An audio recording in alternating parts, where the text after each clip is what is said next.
there is a cat that lives in my apartment with Jack and I, and I'm very allergic to it.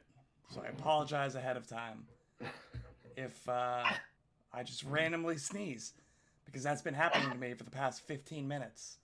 And it normally doesn't happen, mind you. I don't have my window open or anything. I know it's spring. I'm also allergic to everything that's alive, including trees and grass. So spring is usually a pretty bad time for me. But right now, it just seems like the cat is trying to get to me.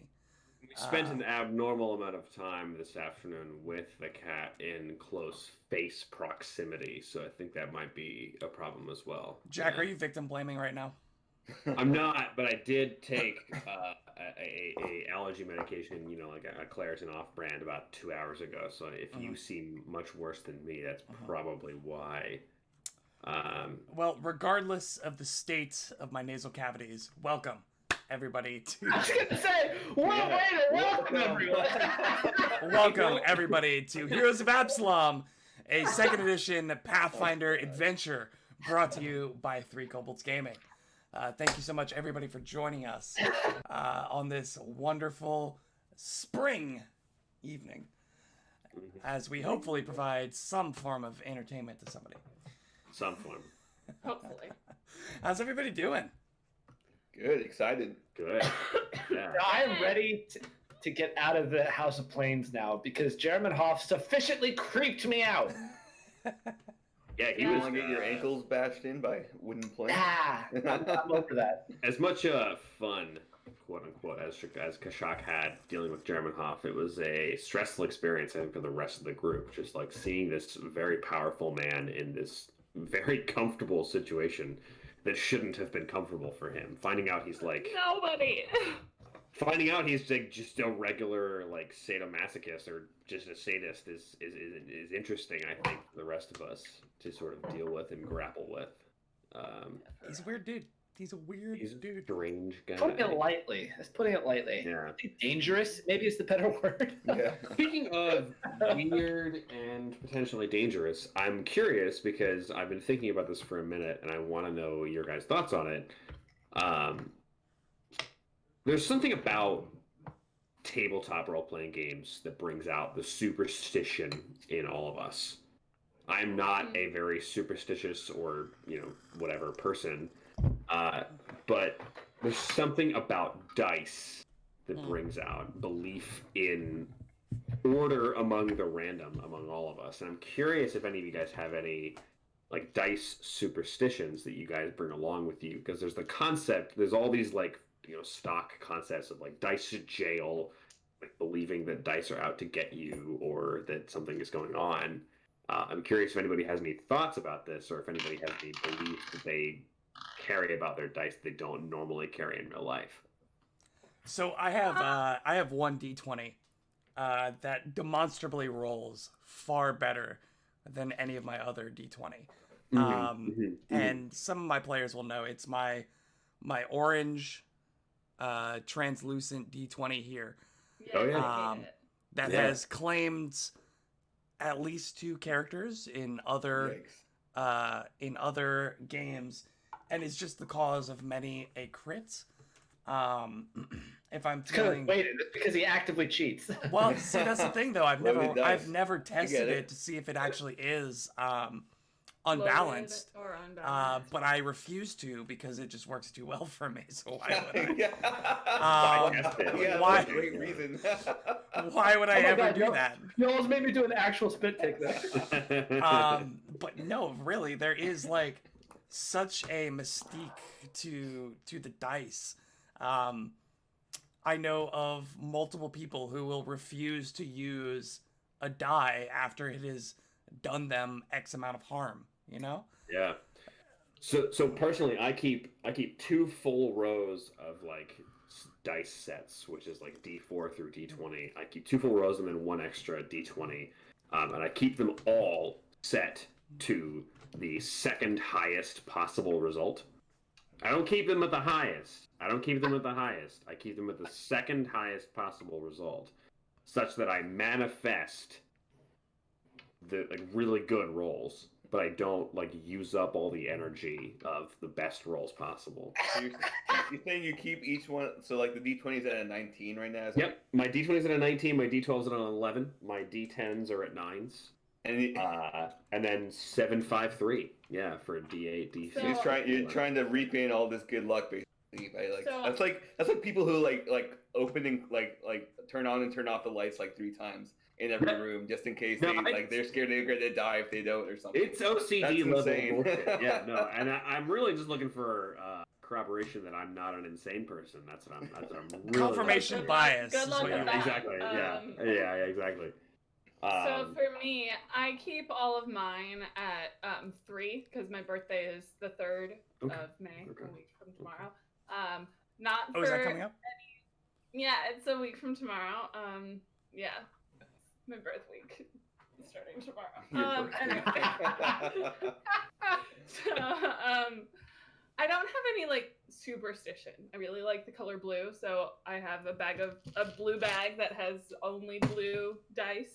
It's a lot Um, of blue dice, by the way. It's a lot of blue dice. I really, Like it's not just 1 or 2 sets. It's a lot. It's like It's a lot. I can't really say that because of angles, but like they're in there. Okay, yeah. They'll spill. Spilling Okay. over, The yeah. cascade of blue out of the bag. It's like, you know, if a dice is treating me poorly, then I'll just grab a different one from the bag and I'll be like, I don't like you right now. But like, Yeah. And it does Yeah. change like session by session. Like a dice it's that a die very that fluid. yeah, a die that treats you water, badly one like week. my blue dice. A die that treats you badly one week might be your saving grace the next week. It's Exactly. very interesting. Yeah. You got to trade out the bad ones. Well, I it's- want to. Oh yeah, sorry. Keep going, EG. Sorry. I start with a core. I have this set of wormwood dice that's got 4 d6s, and that are all matchy with the rest, and I really like that Yeah. core set. Oh, how could you and- not? Yeah. Stay Um, matchy. Yeah. Yeah, and it's just beautiful. So. And it goes against all logic and all like laws of probability that we know. Oh, Because like if somebody rolls like 4 natural ones in a row, right? Like the probability that they roll another natural one is so far below, you know, the probability of them rolling a natural 20 at that point. But they'll still throw the die away, right? Like because it's gotta be obviously the die. die's have to, fault. Yeah. yeah. Nice, Joe. If I roll below a 5 on the same die 3 times, it's Yeah, gone it's forever. it's a garbage die, obviously. Yeah, it's shit. cursed for the night at least. Yeah. I kind of just want to show off my dice tray just because I know it'll get under Jack's skin. I'm gonna hate you. Yeah, I'm gonna like it. For Oh, I already hate because that, because I showed Jack how I use my character sheet once, and I think he almost killed me. but is it the Google document? And It is the ramblings of a madman. It is like actually like This- what? It's like this is opening up my- a that's my document. dice tray. I hate Oh. it. It makes me so deeply uncomfortable. Oh, Everything that It's just hordes of dice. as a player Chaos. makes You're me just so. in here dice goblin. It's so Like, chaotic. Dice Goblin. I love that. Dice Goblin. I have 3 sets. One of which is my translucent orange, the other one which is like a magma orange, and then the clockwork dice set that Emily Grace got me for a present, which is really cool. Oh yeah, could you show one of those close up? That sounds really cool. if I Clockwork dice can, but It's the hollow metal. yeah, so Oh, it's that's hollowed so out, Cool. and each Whoa. face has a gear on it, and Wait, that's so cool. and that remains true for all of the different denominations. Yeah, it's pretty. Oh, um, I love that. And as she mentioned, Yeah. it's hollow, like you can see through it. So it's a metal die, but it's very lightweight. It's very sturdy, Oh, but that's very nice. lightweight. Yeah, anything you're not seeing as like reflected is a hollow piece Yeah. of the dice. I've seen them in I just person. have- But They're much very like cool. Emily Grace, all of my dice are either red or orange. And I do have some other colors again, you know, like special dice. And you know, I have one like massive D20 that's like, you know, like this large. That is a enamel like yeah, it's similar to this where it's It matches my outfit That is today. a big boy. that one is black and white with like a volcano on the inside. And I don't have it on hand, but it's still the theme, right? It's still that like fiery theme, which I love. Yeah. So, but yeah, like it's so strange, just the not even strange, but just so pervasive Yeah. that the mythos around just the dice aspect of role playing games is And it's so interesting. It infects such non-superstitious or non-believer Mhm. people, such as myself. Like I don't have like superstition in my life normally, except for dice, where it's like, That's because yeah, it's okay, real. 4 straight below 5. That dice is Because cursed. it's the only Like, There we go. real. Oh, Yeah, Here's what I was talking about. It's hard to see on the camera, but there's like a mini volcano that has been cast and you into see it. all that. I saw- black, oh, yeah, I right? saw And it. there's Yeah, like yeah. smoke Right there, yeah. and like ash that's rising up out of the volcano. It's so That's cool. cool. It's Very so cool. Very cool. I got this at C2E2 in Chicago when I went with Emily What's- Grace. Also, That's where cool. he got mine. Yes, it's my favorite die, but it's so large that it's just not like It gets convenient, you know? too many things. Like it's never like a flat die. Like Yeah, It's saved for special occasions. it is. Yeah, Specifically yeah. when I want to kill somebody. Right, That's what right. I use. I'm gonna kill someone here. Bam. Well, speaking of persons who are going to die, we're gonna roll right in Great. to our adventure Yikes. as we pick up after a rather, shall we say, unsettling scene last week. We return to Oh. our raucous rabble of rambunctious rebels as they draw ever closer to the secrets behind the missing persons in Absalom. Having broached the topic with the majority of the prominent figures currently in the House of the Plains, they seek to fill in the remaining blank spaces in their story so far. They've discussed the potential Chelaxian connection, Cheliax being a country of devilish worship and slavery, as well as the Dreaming Palace, a newly founded inn of some interest to these people. The group seeks to narrow in on the missing link and to navigate the remainder of the House of the Plains with the little patience they have left for the less than savory appetites of the powerful figures that seem to govern this space. So, we pick back up as the group is walking out of the room so entitled Hell, where they met none other than Jeremy Hoff, who seemed eager to test out some variety of torture device on anyone who'd give him the chance. And they continue about their way, making way back into the boneyard, this main hall of the House of the Plains. Now, just as a quick recap, we've been through many challenges, talked to a number of people, been to the majority of the rooms in the House of the Plains. Yeah. So we've been to the boneyard. This is where you met Pharasma, who judged you all to your various spaces, as well as where you later met Layla Scandrabar. You've been to the Abyss, which was the room with the bottles of very rare or expensive liquors that Yeah. were encased in glass cylinders filled with all manner of strange and potentially deadly hazards. Where you met Molly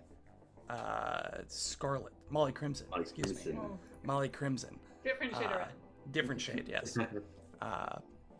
Where you got a potential ally for your future information endeavors, and potentially a pseudo long distance communication system with her various workers. You've been to Axis, where you had to solve a logic puzzle, and you met the dwarven real estate broker of sorts, Willifred Stoneborough. Elysium, where you were able to successfully show your bravery to Amaset Nez by placing none other than Twinkletoe's head in the open maw of a griffin.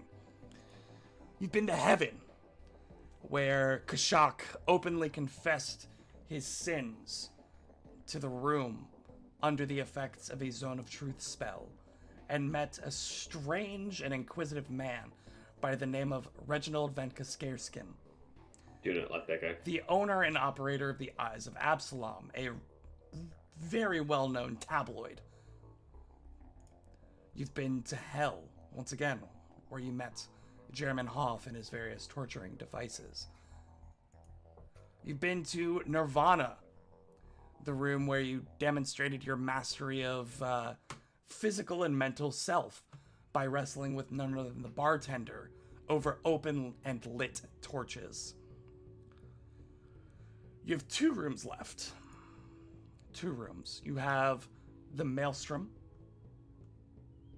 and Abaddon. What is Abaddon again? Are you asking out of character or in character? Yeah, I think we got no Twinkle Toes information. know what Abaddon is? Are you? And again, I will ask: do you mean the plane of Abaddon or the room of Abaddon? The plane. Go ahead and roll me a religion. All right. You can roll this if you don't have it. If you do have it, Can I roll from Maelstrom to figure out if Bastard knows what the Maelstrom plane is? absolutely go ahead. What role is that? Religion? Also religion. Okay, yeah. And we're level 3 now, yes? Yeah. As far as I I'm don't aware, think you're level so. 2. Yeah. Darn. Well, I got a 14. But I loved the effort. I loved the. You have to Yeah. try, right? Bastard, what'd you get? Hold on. I got natural 19. Natural 19, So that's a 24. 24.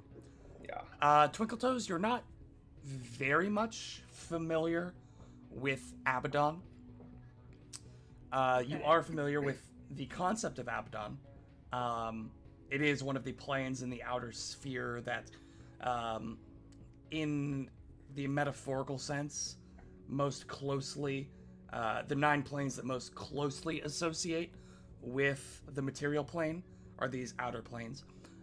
This would be a neutral evil plane that is ruled over by the 4 horsemen.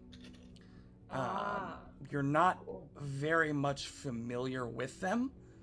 You're just familiar with the fact that the majority of this plane is dominated by the citadels of each of these horsemen. And the rest of the plane is kind of dominated by this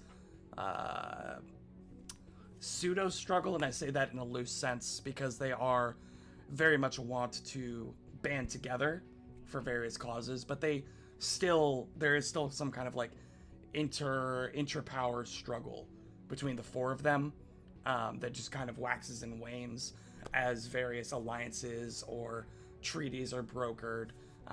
But like these 4 massive citadels on each corner of the plane, and then everything in between is just this vast wasteland of a battlefield.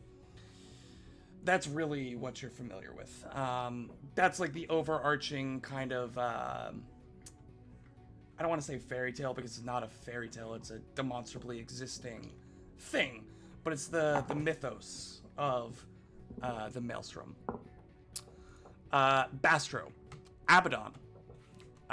You rolled... No, Maelstrom. Maelstrom, Other way excuse around. me. Yes, Maelstrom. know it's Maelstrom is a vast stretch of chaotic, almost wilderness, that is ever changing and fluctuating. There's very little consistency to the terrain, and as such, it's left largely untouched by kind of these greater powers. There are native denizens of the Maelstrom, known as Proteans, but the vast majority of the place is so chaotic and unwieldy that it has not been honestly worth anyone's time to really expend the effort to conquer the space. There are plenty of different groups that live there, plenty of different attempt to kind of take the space for various, whether they are demons or daemons or various outside entities that have tried. Just the excessively chaotic and ever-changing nature of the Maelstrom has made it virtually impossible to hold any significant parcel for any significant amount of time. Interesting. It is the embodiment of chaos. So is it like a I think neutral? it's the chaotic neutral Yeah, one. yeah. Correct. Yeah. Correct. Not evil. Okay. All right. So to put it in terms of alignment, we have neutral evil and chaotic neutral left to explore. Yeah. Correct. Is there no true neutral room, or is that the boneyard? That would That's be the the boneyard. Yeah. Yeah. Okay. Within like its own scope of existence, like obviously this is a sort of like evil leaning establishment, so like true neutral doesn't exactly maybe exist. I don't know. But we've definitely seen like lawful good and lawful neutral Yeah. rooms within this place, so I don't know. In any case, neutral evil and chaotic neutral are the remaining alignments that we have left to explore. Which one do we want to tackle first? Bastro says in character. Let's do Abaddon. That one sounds interesting. All right. Yeah. Let's go. Yeah. And All right. Will, I Yes. believe the doctor was at a -6 for his drunkenness checks. Jesus Christ. I believe you failed the one at -6. Yes, so I one down the track, but it was the positive one. It was like a +1 fear effects or something. Yeah. Correct. Resistance. Yeah. So now that you are currently on the track, I will let you know when you need to roll a save. Okay. And that may or may not be modified by how much you currently imbibe post facto, but we will see.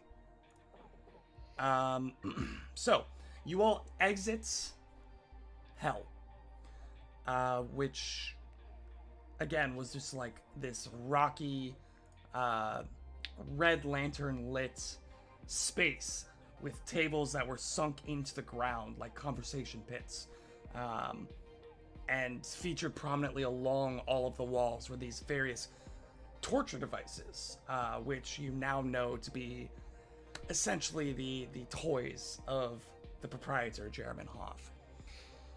And as you walk away from his questioning that Dr. Forsyth might have gotten by the man, you all reconvene at the entranceway, make your way out, and have this discussion. All right, we've got 2 rooms left. Where do you want to go?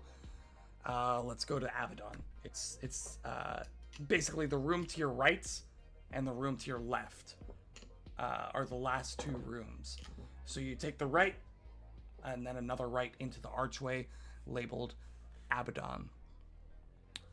You see that this nearly empty room is notably colder than the others as you cross the threshold.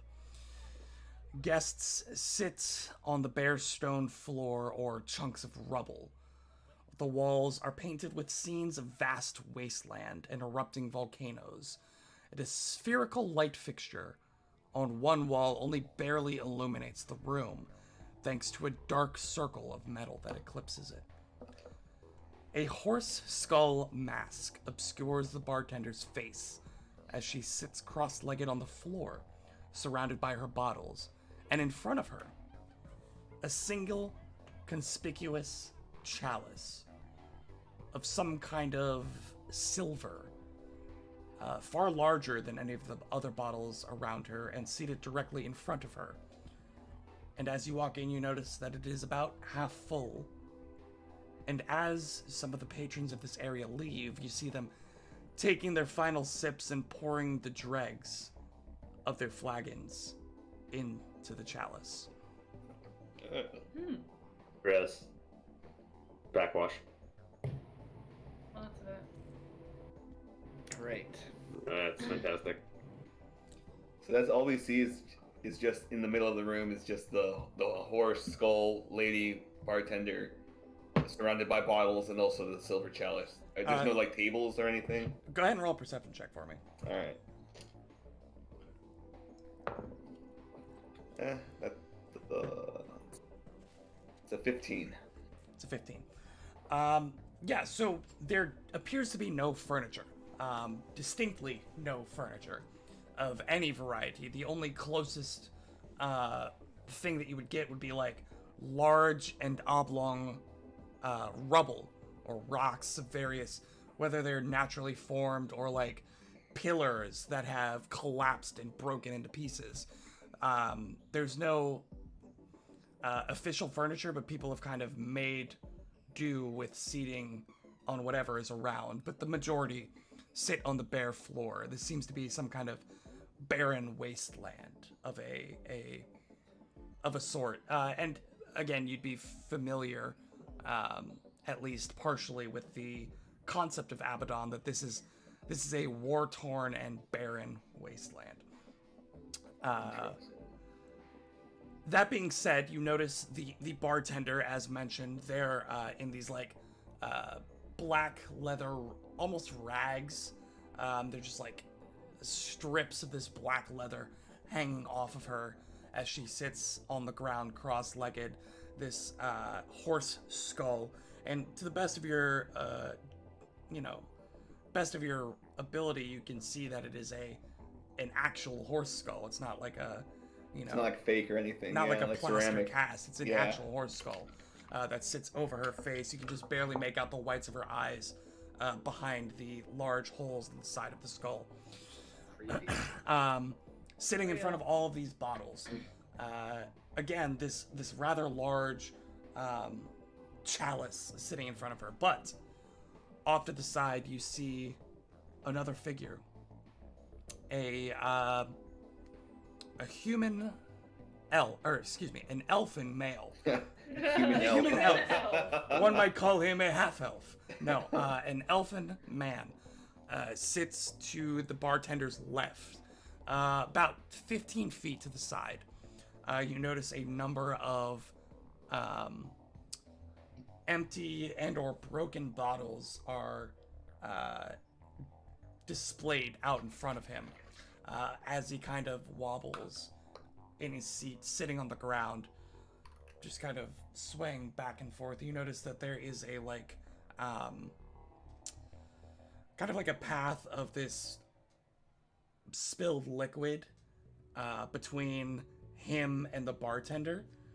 It seems like there are a number of trips that have been made back and forth between the two, and not all of the liquid made it in either direction. He might be on the doctor's level then, at the moment. What would y'all like to do? Bastards So gonna I go up turn- and get a drink. Go to the bar. Immediately? Yeah. Not gonna Why not? chill. Twinkle Toes will sort of like chase after him and just follow on his heels. So yeah, Bastard goes Say- straight up to the Go up to bartender. I guess. Yeah. Kachak's going to stay very close to the doctor, Dr. Forsyth, for this one. He's kind of branched out from the group too many times for his liking. I think he's going to stick around with people as much Sure. as possible. So, Then the doctor will just like stumble in slowly after Twinkle Toes and Mhm. Bastro. yeah, so kinda ambling. Bastro, you make your way up to the bartender. It's not a very long walk. It's about 15 feet away from where you rounded the corner into the room. It's not a very large room. And immediately you see the horse head kind of like lift up to you. It's hard to make eye contact as you see that the skull itself is dead on with you, but somehow the eyes, you can only ever manage to see one eye at a time, just with Ew. the way the horse head is positioned on this humanoid figure. She looks up to you and says, "And what will be your poison of choice tonight?" Let me get a nice appletini, please. An appletini. Unfortunately, we don't serve mixed drinks in Abaddon, but you may request one from the boneyard. Bastard looks a little dejected, but he'll ask for whatever's in the the closest bottle next to him. It's an appletini. They fully mixed it. I lied. You'll expect that in Abaddon, lies only. We have a new drink. It's a pineapple teeny. Close enough. No, she gestures out in front of her. I have a variety of whiskeys and ale of various sorts, sourced from across Varesia and Garund. But these you must pay for. Twinkle Toes says, and what's in that one? And points to the big chalice. That young lady is on the house. If you manage to keep down the contents of the plague chalice. The plague chalice. Oh. Oh. Bastards gonna look at Twinkle Toes and be like, Don't. do you want to? Or should I do it? I feel like that's more on like the doctor's end of things. I don't think the doctor should be drinking anymore between you and I. Yeah, Doctor should be How loud are you talking? Can the doctor hear what you're saying? The doctor She's absolutely definitely hears talking you as they are speaking at a normal conversation volume. Yeah. Right.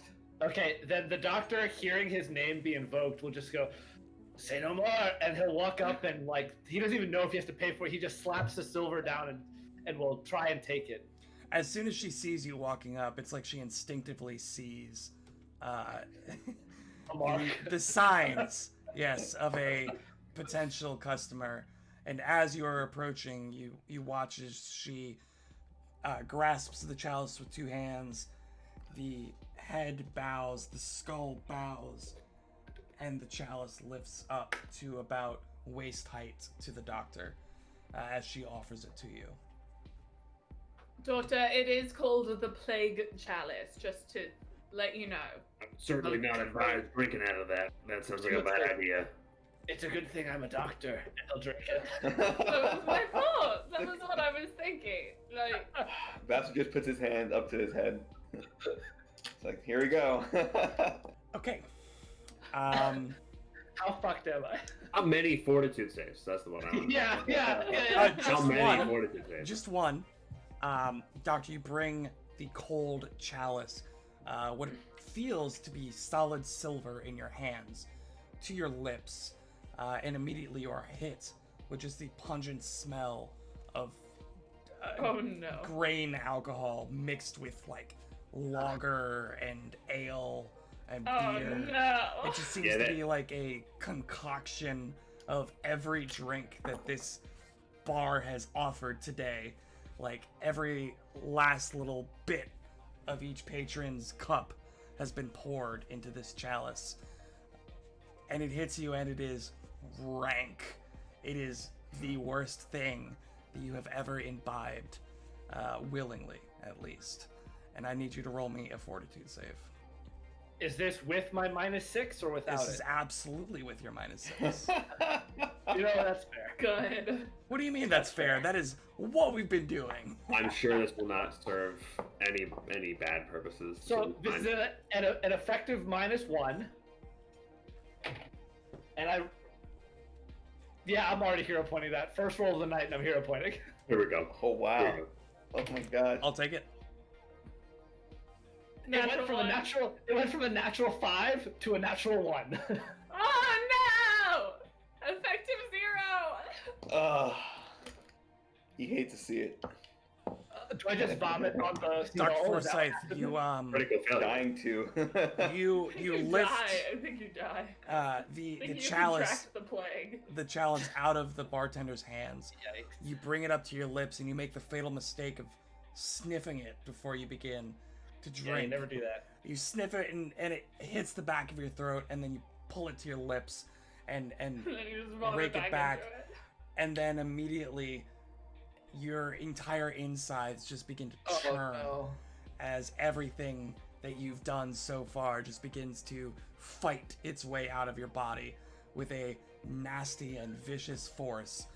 You drop the chalice and begin just projectiling Oh, no. out in front of you, covering like a quarter of the bottles of this woman's bar, as well as a decent chunk of I mean, I had it coming. bare stone in front of you. Yeah, I'd like you to also go ahead and roll me a will save. It will save. A will save. Luckily, I'm good at will saves. Okay. Oh my god. even minus six. Natural 2. What the heck? So a total of an 11. So to be clear, that dice should be thrown. That die should be thrown. Yeah. Remember that Give it a superstition? Yeah, Favorite roll absolutely. has been a 5, a 1, and a 2. Yeah, I It's my think it's- nice one too. It's my nice one. It's doomed. Dice jail. Dice jail. So as you all witness Forsyth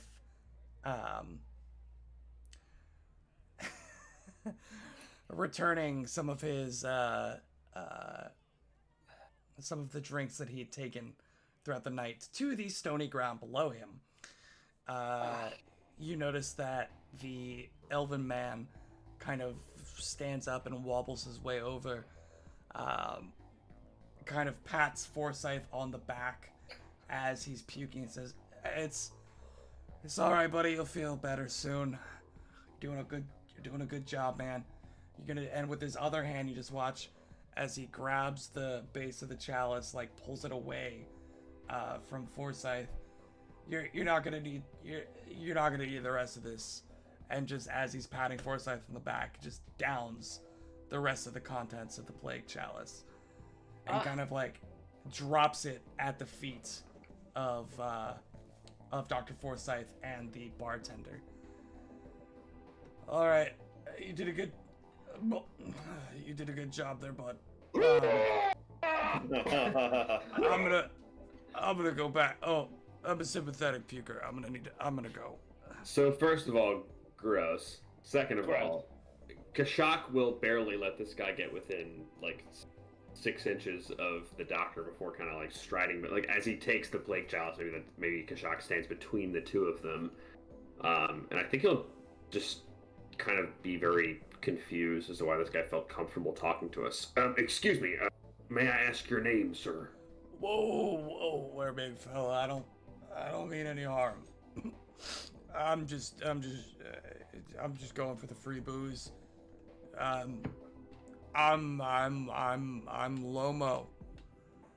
Lomo Debashi. And what's your name, big lizard guy? My name is Shiso. Shiso the lizard. Shiso. I take it you're not from around here, Shiso. No, not particularly. I've been from around many places, but this is welcome to the party. As he just like lifts his hands up, the chalice like limp wristing in his hand as he drops it again. As he's dropping it to the ground. What exactly brought you here, Lomo? I'm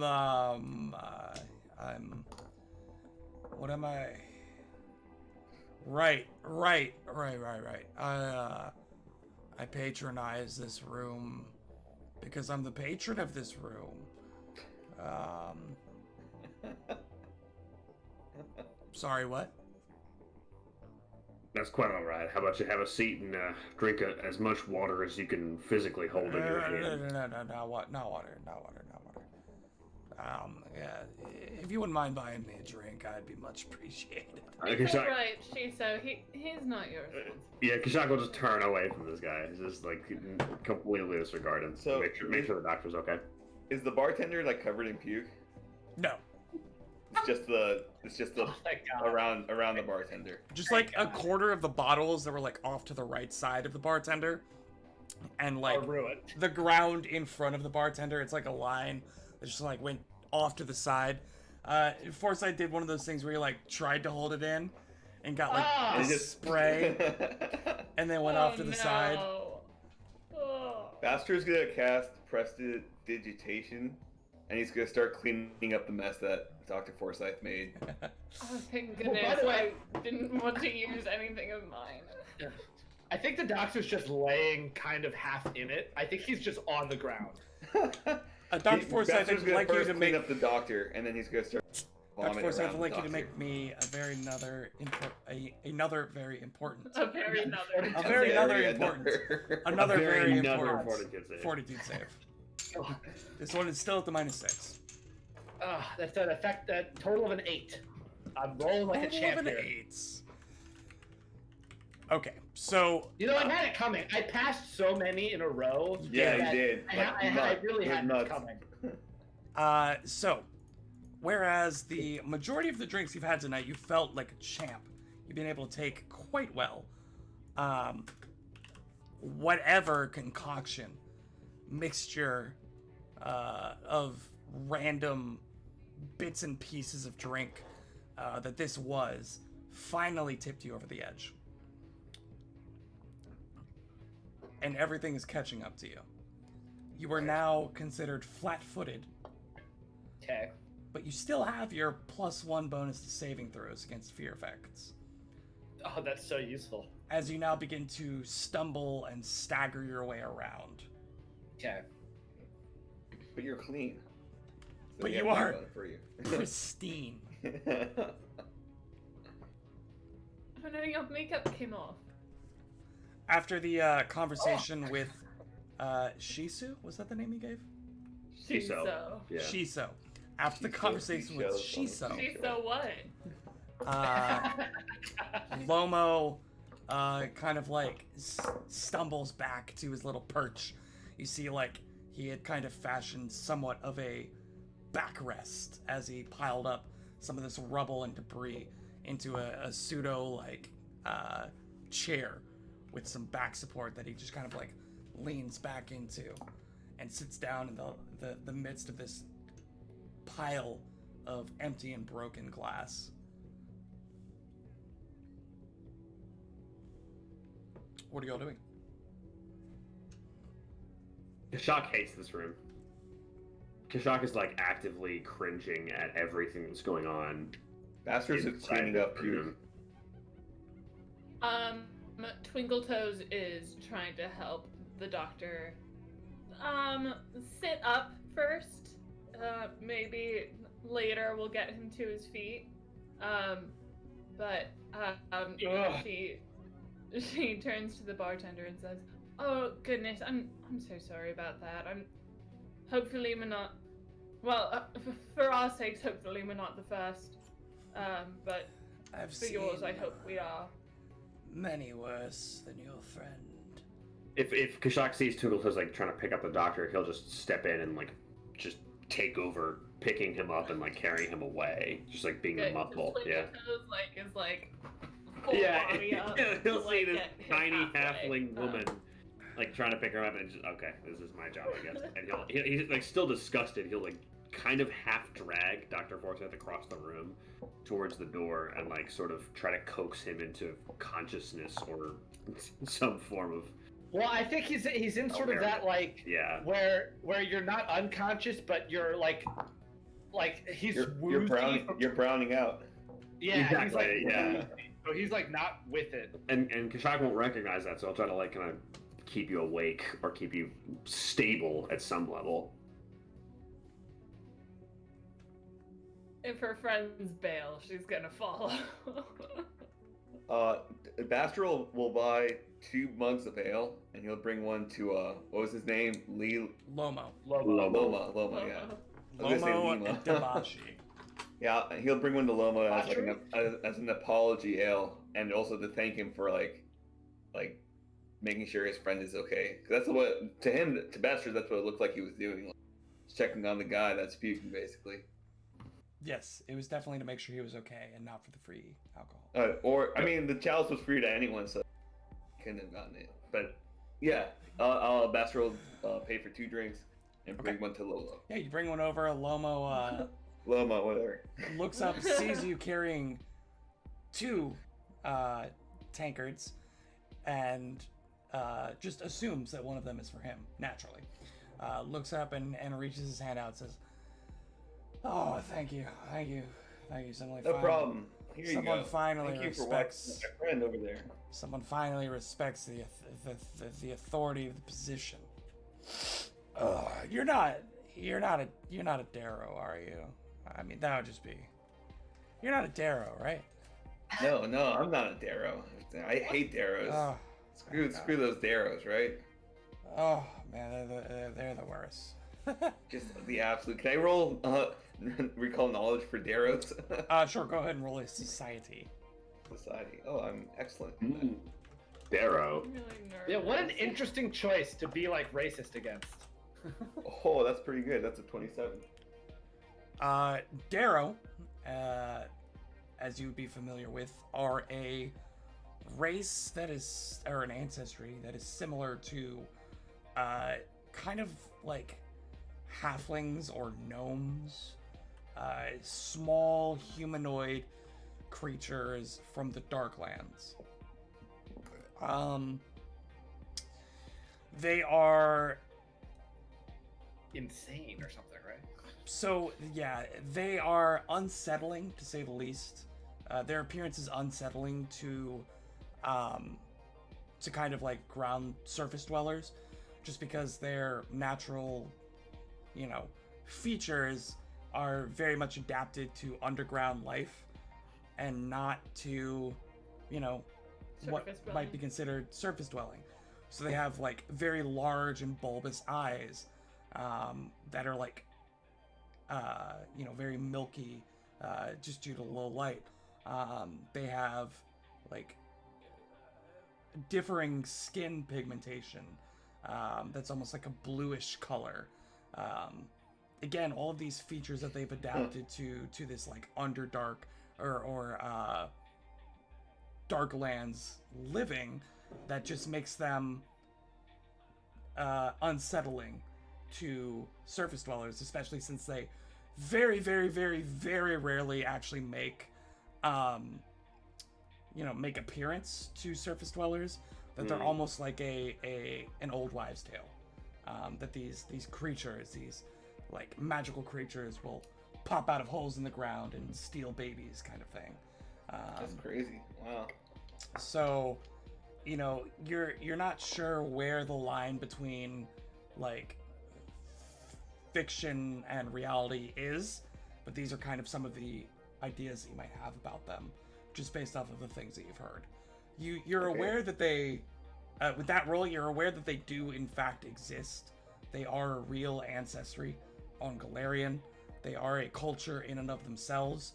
You're just not sure. Again, they're very rare, so you're not sure where that line is drawn between the stories that you've heard and what the reality might be. Cool. All right, yeah. Basker's gonna respond now that he knows what a Darrow is. Like, don't you think I'm a little too tall to be a Darrow? And also, look, we have matching ears here. Like, because we were both half elves, I believe. Or is he full He's elf? or full half elf. Full elf. Will is just unable to describe characters correctly. No, he's full elf. He says, just wanted to make sure. Those tricky bastards, you never know how they're gonna get you next. I hear you. Not You know what I again. mean? I can't go back down there again. Oh, they're not gonna get me one more time. Nope.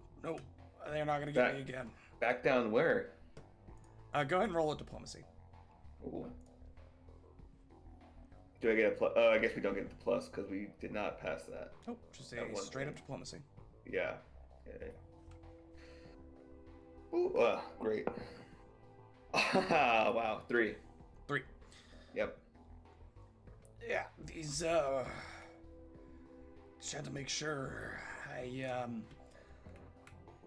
they abducted me, man. I'm telling you, they came in the dead of night and they paralyzed me and they dragged me down into their undercity and they conducted all kinds of strange, weird experiments on me. They probed me and all I saw was their weird gray skin and their bulging white eyes and not It's again. like They're not gonna take me Arizona again. people get abducted. They're not gonna take me right? again. Well, that's crazy. It sounds almost unbelievable. I mean, how were you able to get taken? Like, did they just steal you in the middle of the night, or what were you doing? Broke into my house and paralyzed me. I couldn't move. My eyes were. I heard the noise of the door breaking in, and all of a sudden I couldn't move. And then there were these two gray heads with these massive eyes just looking down on me, and I couldn't move. I couldn't scream. I couldn't say anything, and they just picked me up and carried me down through the caves for what must have been miles and miles into their undercity. They set me down on this rock, and they started poking and prodding and probing me. And how did you escape? That's the thing, man. They brought me back up afterwards. I was down there for hours. I must have passed out a dozen times. But then they just brought me right back up. Were these the knife creatures that we fought in the caves before we saw the Vargui? The ones that like really messed up Kashak? Those brothers, guys, right? No, like right after that. They weren't Darrow though. Go ahead and roll a society, but take a -2 because you're not. It's been a while. You never originally rolled a check on them, and now it's been a while. So you're trying to like compare your memory of the creatures to this incomplete picture. You do know that those tunnels go to the Darklands, though. Yeah. As far as you're aware, you are. Yeah. Yeah. With the circumstantial -2, Kashak rolled effectively a 1. Oh no. Oops. For all you're aware, We have rolled like crap they tonight. could as a have party. very well been. They're the hard- exact same thing that he. It's hard to say, but you saw grayish blue skin, large, bulbous, and milky eyes. There's no reason to believe that they were anything but. Kashak is convinced that these things that he fought were the Darrow. Well, that's a crazy story, man. I'm glad you made it out alive, and now you're patronizing as the patron here, and I'm blanking on the name. Abaddon. How did you become such a powerful figure here? Is it your drinking ability? That's more of a side effect of the. And you see, he's like, after talking about this story, he's now like his hand is like shaking, almost violently, as he pulls the mug up to his lips. You see like some of the liquid like slosh off and the sides of his face after he's like ranting about his experience. That's more of a side effect of the experiments they did on me. I gotta cope somehow. No, I used to be quite the thief, a burglar, actually. But no, I've been a bit. I haven't quite been dialed in on my missions recently, so Hoff hasn't sent me anywhere. He's kept me around here. So you're like Hoff's like main guy. If he ever wants to steal something from someone else, he sends you. That's pretty interesting. Maybe at one point, but not anymore. Not anymore. So nowadays you just sit around here drinking. You gotta cope with the memories. I'm waiting for him to need me again. Well, for what? Like, what do you think he need you for? For a job. Any job. Anything. At this point, just to do something. So, but you must have pretty intense or pretty massive knowledge on like other criminals in the underground, correct? What are your thoughts on this one new guild you probably heard of now? It's the Copper Hand. Copper Hand. The Copper Hand.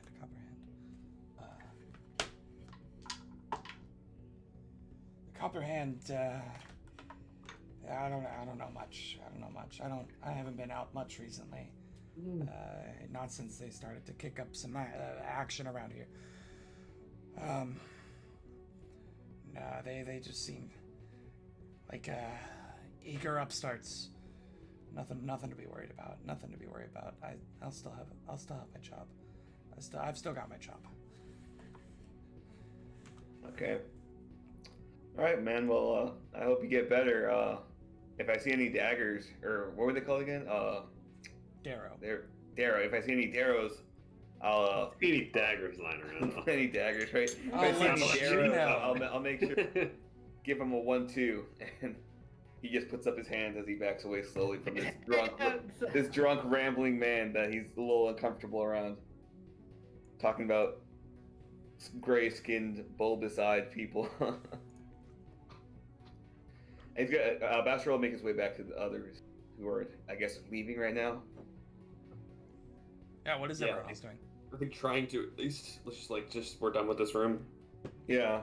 This was As a far weird as I room. know, the doctor is in Kashak's arms right now. That's what I'm being assuming held- too. being, Yeah. like held up essentially, because the doctor, for all intents and purposes, right now is kind of down for the count. He's just out. Okay, so Drowning in 'em. let's take a hard stop here. What is No maelstrom? what is our next objective Other than, outside of the House of Plains? I guess it'd be. I think we have because we came in here to investigate missing people, right? That was like our big goal, Yeah. Yeah. to find out anything about missing people. It sounds like the brine is our best lead on that, right? Yeah. Yeah. Agreed. Honestly, yeah. Yeah. Agreed. And what are we? So we've received it, and if we were to plan an assault on the brine, right? Lomo could be useful in like getting us in there, but he's a drunk. Yeah. He seems pretty fucked up or messed up. Molly Crimson seems like she could be useful in providing us information on how to get into there. Maybe like via her network. Yeah. That's what she sells information. So I feel like that's. I feel like Willifrit has to be more useful somehow. I Right, also it's feel like- that way, but It's like underworld, like quote unquote real estate broker. I feel like she's useful somehow. I just don't know what we can use her for. so to Kashak, going in the Maelstrom feels like a waste of time because it's gonna just be more shit that we already know or more useless information that doesn't apply to us right now. You say that. Maybe we go back and talk to I don't know. Willifrit with that +2. She's passed out drunk. We also know generally how to Oh, find right. Fred, right? We know that she can be found. Don't we know She where? did say something about that, right? Didn't she? I think the only I one don't- who is That confirmed, confused me about. Yeah. the only one who's confirmed any kind of like outside location would have been Layla Scandabar, and Yeah, I the was closest thinking. that you got was the docks, which Well, is an and sort of entire Molly district. Crimson. So Yeah, Molly, we can reach her through her workers Molly on the Crimson street. didn't give her specific whereabouts. Well, right. She right, just but, said like, if you needed her to network. talk to her, she's got a network, of Yeah. workers. So let's really think it out here about what are we hoping to learn from the Maelstrom and what else could we possibly learn? Having, the full picture of the House of Plains, what could we learn from the rooms we've already been to that would be useful? I in- still think we should go to the Maelstrom, just and see what's there. If there's a character who is like missing from the picture right now, I think we go to the learn Maelstrom. about the brine too from this new person. I probably should have asked some questions about that from Lomo. I mean, Lomo seemed like a Keep useless, forgetting names. useless drunk, honestly. Like that's. We also rolled, there's unlucky rolls. Also. Yeah, I think if this conversation were going on in character, then Kashak would be like uncomfortable going into the Maelstrom, just something a place that's so deeply disorganized and chaotic. But if you pressed that he should go in, he'll like stand in the doorway and like watch over you I mean, guys. yeah, maybe Basco will say this in character. Just we have one room left. Maybe me and Sprinkle Toes can go check it out while Kashak, you stay here with the doctor and make sure he That's doesn't what I was puke on gonna- anyone. I was gonna suggest the same thing. Yeah, I think he and I got this covered. I agree. I don't think we all need to be in there, and I'll make sure the doctor doesn't get any more trouble than he's already been in. All right. Give me a drink. Yeah, we're not gonna All right. close your head Not into your happening. chest. Like we're not gonna do that. That's gonna be all right. So he will kind of wait All right. outside of the door for you guys to pop your heads in. Yeah, me and Twinkle Toes will enter the Maelstrom. Okay. So you walk out of Abaddon, and make a left as Kashak beelines towards an empty table in the boneyard. Bastro and Twinkletoes venture off further into the club, eventually making the second left turn into the Maelstrom. And that is where we're going to take a quick 15-minute break. We'll see all of you back here at 8:30. Don't go anywhere as we finish out the House of the Plains and see what they may or may not be missing here as we finish up. All right, thank you all so much for joining us. We'll see you back here in 15 minutes, 8:30 Eastern Standard. Thank you so much. Nowhere. See you soon.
Welcome back, everybody, to Heroes of Absalom, as we continue our journey in the House of the Plains. Oh.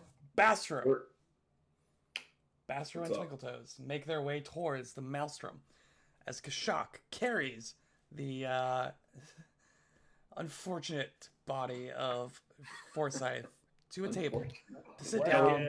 Shall we call it the lifeless husk? Is that where? Is He's that a not quite phrase there we use yet. there? I mean, he is messed up for sure, but he's still cognizant. He's in that like wavery period where like if he goes any much deeper, he's gonna be in some real trouble.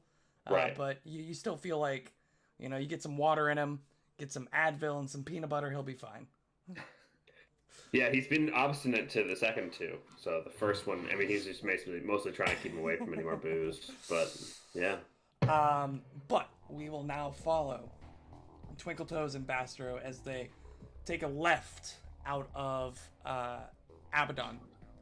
They walk past the archway to hell, where they hear once more the slapping sound, and they look in, they see once more another poor soul has been strung up to this machine that Jeremy Hoff is just yanking the cord on, and these Yeah. thick wooden boards are just slapping. Eventually you hear the snap as you're like walking past, and you're not sure whether that's a board or the shin of the poor guy that was strung up. yes. But you make another left into the Maelstrom. As you turn in, you see a room that is cascading in a variety of multicolored lights. As you see, there are a variety of lanterns that are spinning on the roof, on the ceiling, almost like disco balls, but they're like stained glass spheres with different colors that are spinning around on these magical lanterns that are cascading this like discordant kaleidoscope of shape and color around the room. In the corner, you see a gnome with mallets who is just banging on what appears to be a pile of scrap metal and letting off these like strange melodies of ringing metal in this like off key. And you look towards the center where the bartender is currently wearing the entirety of a taxidermied swan as a hat. This place is weird. Yeah. What? Gosh was gonna like put like Peter in his hands and like try to like cover his eyes away from the taxidermy swan. Like Peter, don't look, okay? Avert your eyes. As you all enter, Don't just put Peter on your head. I don't want Peter to be Bro. stopped. as I you have nightmares. enter, you see that there is a like a VIP table off to the right of the room, kind of like opposite corner of the gnome, who's currently just flailing away at this pile of scrap metal in front of him with these like percussion mallets. And on top of the table is a rather large hookah. And two figures currently sit at the table, a cloud of One smoke of them a giant caterpillar. billowing up from them. And one of them, seeing your entrance, beckons over to you. Ah! Finally, some interesting guests. Please come, join us. Join us. We have things we wish to discuss and try with you. Do we know these people? Can I roll perception you to do recognize not. them? Or? No, you don't need to. You have never Oh. seen these people in your life. Oh, okay. All right. Bastard's gonna side-eye Twinkle-Toes and just like gesture over Twinkle-Toes there. does like a deep curtsy, like with her cape, and like then like strolls right up to them. Yeah, Bastard follows. As you walk up the other of the two, you now notice that they appear to be human twins. Men in their late 20s of Qadiran ancestry. You would know that they are from Qadira, which is essentially the nation to the southwest of Absalom, across the inner sea, on the northern tip of Garund, the continent of Garund. They wear these kind of shawls and long flowing cotton like layers of this cotton robe. They seem to be wearing like this matching embroidered pattern, all emblems of the like sun and various like it's like a I'm forgetting the word, hieroglyphic patterns of like the sun and these like various like birds and all kinds of just matching embroidery in this gold against the white cotton. Again, seated at the hookah, you see them both pulling vigorously from it and releasing these clouds above them. They're gesturing you over, and as you approach, one of them stands and bows. I am Sharim Mazula, and it is wonderful to make the acquaintance of newcomers to our room. And the other stands, and I am Halan Mazula, and we are grateful for your accompaniment. Please have a seat, please. All right, we do. Yeah, I sit down. Twinkletoes says, "It's lovely to meet you both. My name is Z." And at the same time, they both say, "It is wonderful to meet you as well," in this kind of like even like monotone, not monotone, but like in the Fred same and timbre, George, like like Fred a and George practiced response that they both give at the same time. Sharim looks up. It's very hard to meet interesting figures when you've been here so long, just sitting waiting for something to happen. How I'm long glad have you you've been- come. Well, thank you. I'm very glad to be here. How long have you been waiting? The first few months were interesting, meeting so many new people.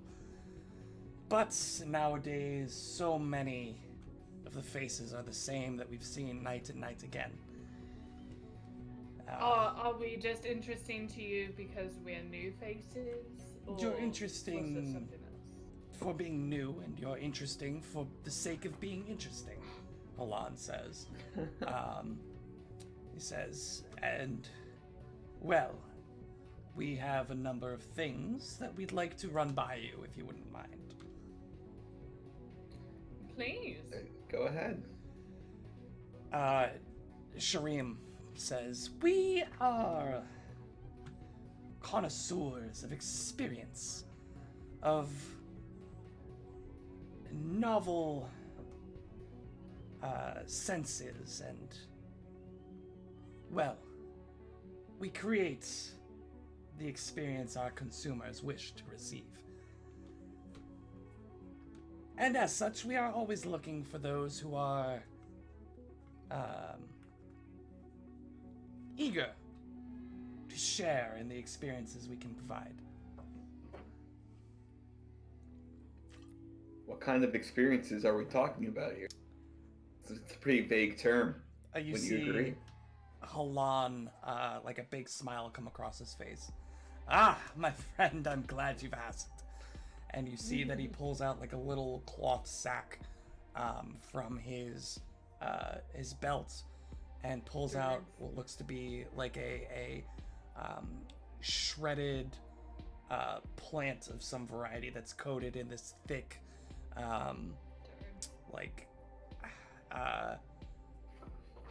like this thick paste over it. It's giving it like this purplish hue. And you see him like take some metal tongs and place it into the top of the hookah. It says, please, we would love to know your experience with our newest creation. And as he does so, Sharim hands Twinkle Toes, the hose of the hookah. She takes a pull. I'd like you to go ahead and roll me a fortitude save. I figured as much. Okay. It's spooky.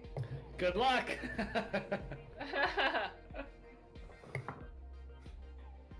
It's gonna be a 13. A 13. Okay. I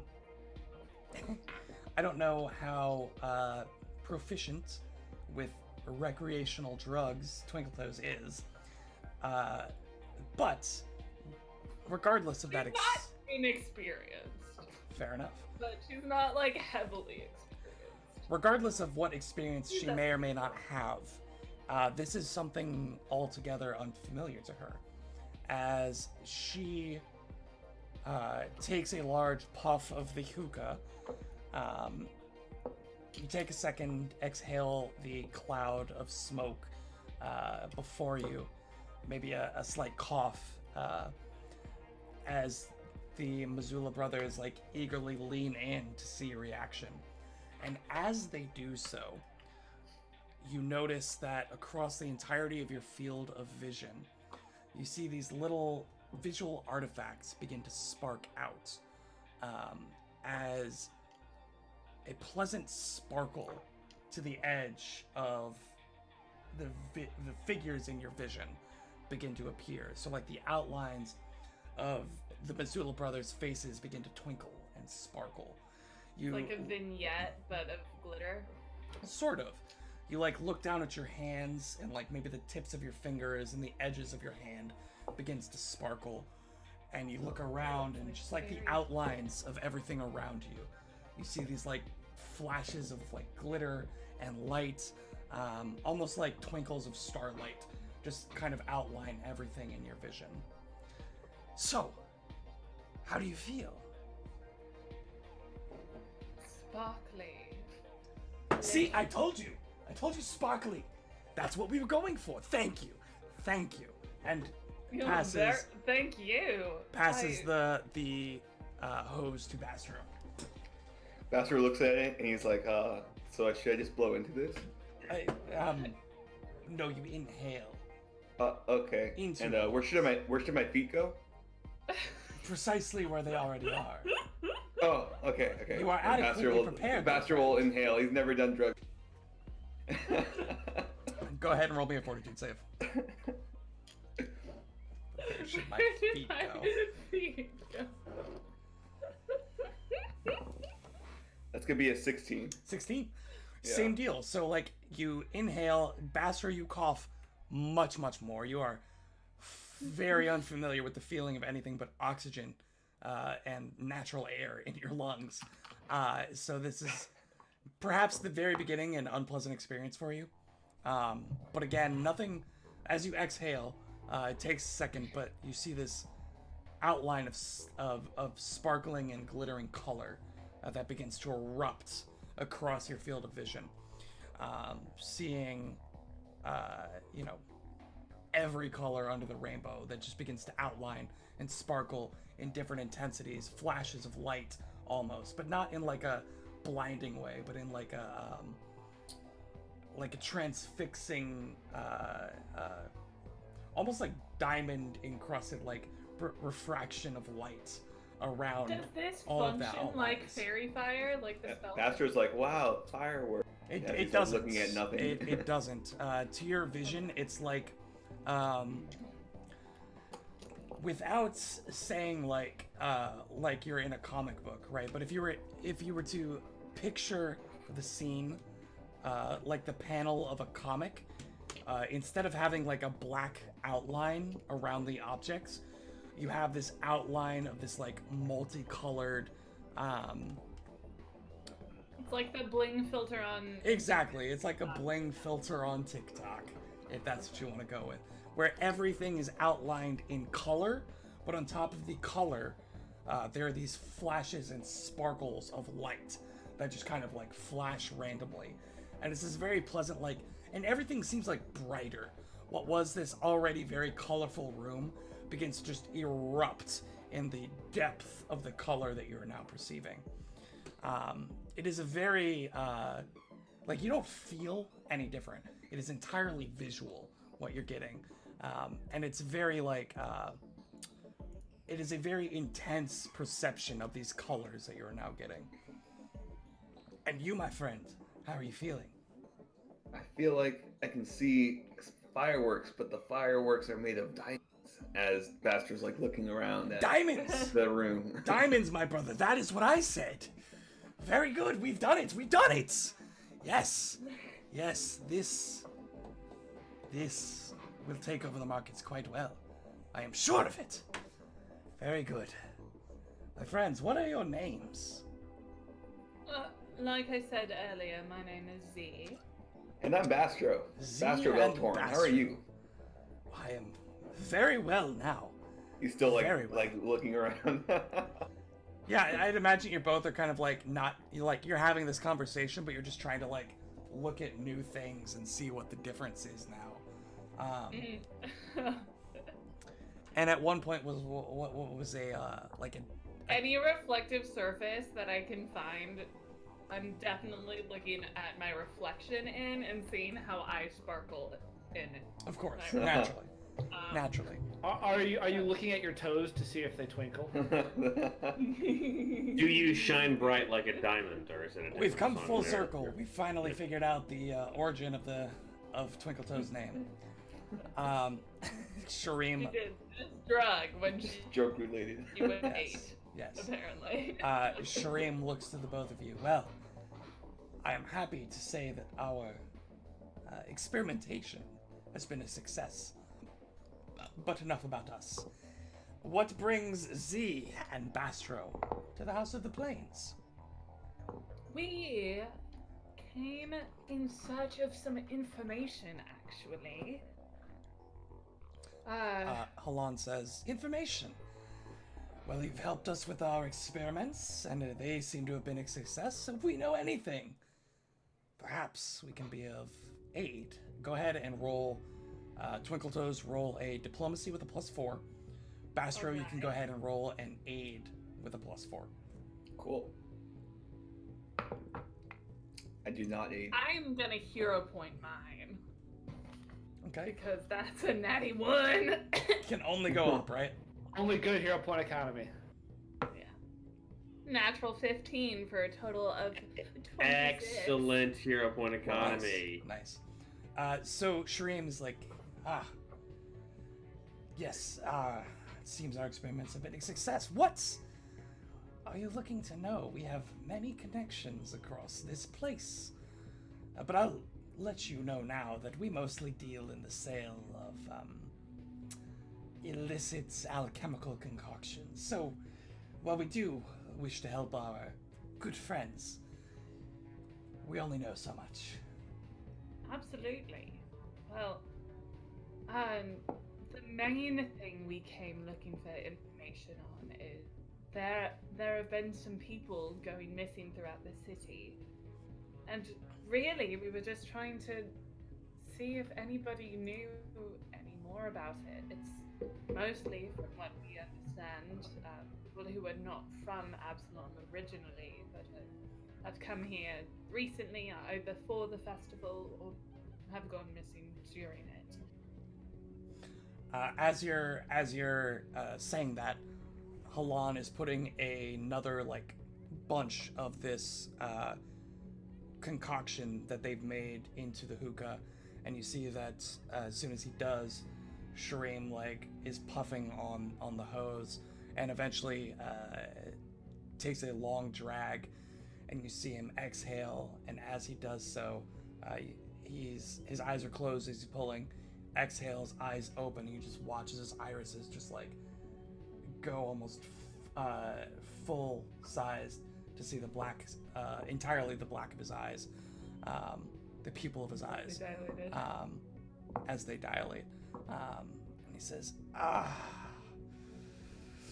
missing people. Well, that tends to happen around Absalom. When did this all start happening? Like I said, about around the start of the Radiant Festival, I believe. Is that right? So about 4 days ago. So in the timeline, the Radiant Festival, the opening day was the day that you all first started your job. Dear God, it's been 4 days. Roughly. The day that you guys started your job with the Knights Menagerie. So it's been like 2 weeks. The ramp up, it's been about a month and a half that these people have been Oh, going thank missing. God. Yeah, that's been longer than 4 days for sure. Okay. But there's been like months of ramp up to the Radiant Festival, but the official opening day was about 4 or 5 days ago. Okay. So you would say like about a month and a half, according to the information that you've been giving. Alan would say, missing people? No, nothing specific. Although, about the same time, and you see Shireen pulls out a little notebook and begins flipping back. Yes, and they like kind of put their heads together as they flip through the notebook. Yes, yes, no, yes, yes. No, about then, right there, that one. Yes, about a month and a half. No, that's 2 months. Yeah, it fits the timeline. Yeah. Yes. Perhaps it's related. Perhaps it's not. But a man by the name of Hendred Pratchett, about 2 months ago, started looking for very specific alchemical concoctions. And with our expertise, they both do like a little flourish. With our expertise, naturally he found us, and we were the only ones able to provide. He said he was looking to distribute them for his guests, but they didn't quite seem like the kind of recreational drug you would want. I don't know. Perhaps he's setting up his new hotel as a drug den. Yes, I can't imagine he's doing anything else. He's still purchasing from us. But, I don't know what he plans to do with them. They're not exactly soft recreational drugs. What? So he's still purchasing from you right now. So Every 2 weeks or so, a rather large order, yes. All right, this is the third time the Dreaming Palace has come up. That's all And it's Hendred gigantic. Pratchett. It's That's one person. gigantic information. Yeah, Yeah. Hendred Oh, Pratchett, Hendrik the Pratchett's same one guy. person. Ah. Yeah. And also, we know that the Dreaming Palace is now like an opium den, like a Yeah. drug center, where this ochre jelly is like cleaning up after druggies. We have like a much more complete. We've found the What would piece. that have the to do with complete missing people, picture. though? What would that have to do with missing people? How easy would it be for people to go missing inside of an opium den or a drug den? I guess that's true. You get them high and all messed up, and then they vanish. I suppose And the that's kinds true. of people that would attend these events or come to this place if they went missing, how many people might miss them, right? Like they might not have a lot of connections or a lot of family in Absalom. People might just be coming around for a good time. Think about like Amsterdam in our real world analog. Like people go there for a happy time and for a good event, and then like if they go missing, like who's really gonna know about it? the Yeah. stars are aligning. We're still in the middle of this conversation, by the way. Oh yeah. Sure, Yeah, sure, absolutely. sure, sure. Sorry. So, yeah, Shireen and Halan, like, they say that, they pour over the notebook, yeah, about every 2 weeks or so he puts in an order. It's always a slightly different. It seems like he's looking for something very specific, but we haven't quite hit the mark for him yet. Could you Amazing. tell us what kind of substances he's buying from you that has like what That's- common trait they all have in common? Is proprietary, my friend. I figured, yeah. Makes sense, absolutely. See, we're the best at what we do, and we don't necessarily like sharing. I mean, you shared with Well- us your new invention. Let me restate. And Shireen is like, what my brother means to say is, we love sharing, but we don't give out freely our formula. Absolutely. Just out of curiosity, this formula that you are currently working on for Mr. Pratchett, do you have a sample of it? Not on hand, no. And honestly, I wouldn't give it to you if I did. Not to a good friend of mine. Rude. Well, It's not something I would want my friends taking. So it's a certainly. dangerous What one. sort of- Okay. Whoa. Interesting. What? Oh, That's frightening. That's horrifying, actually. Yeah.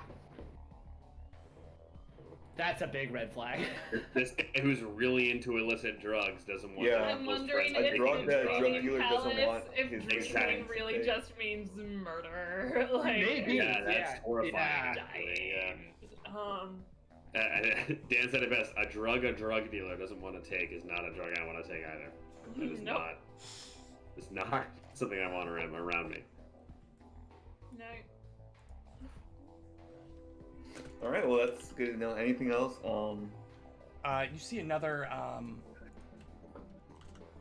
You see another pouch that's pulled out by Shareem this time, and it begins packing the hookah with it.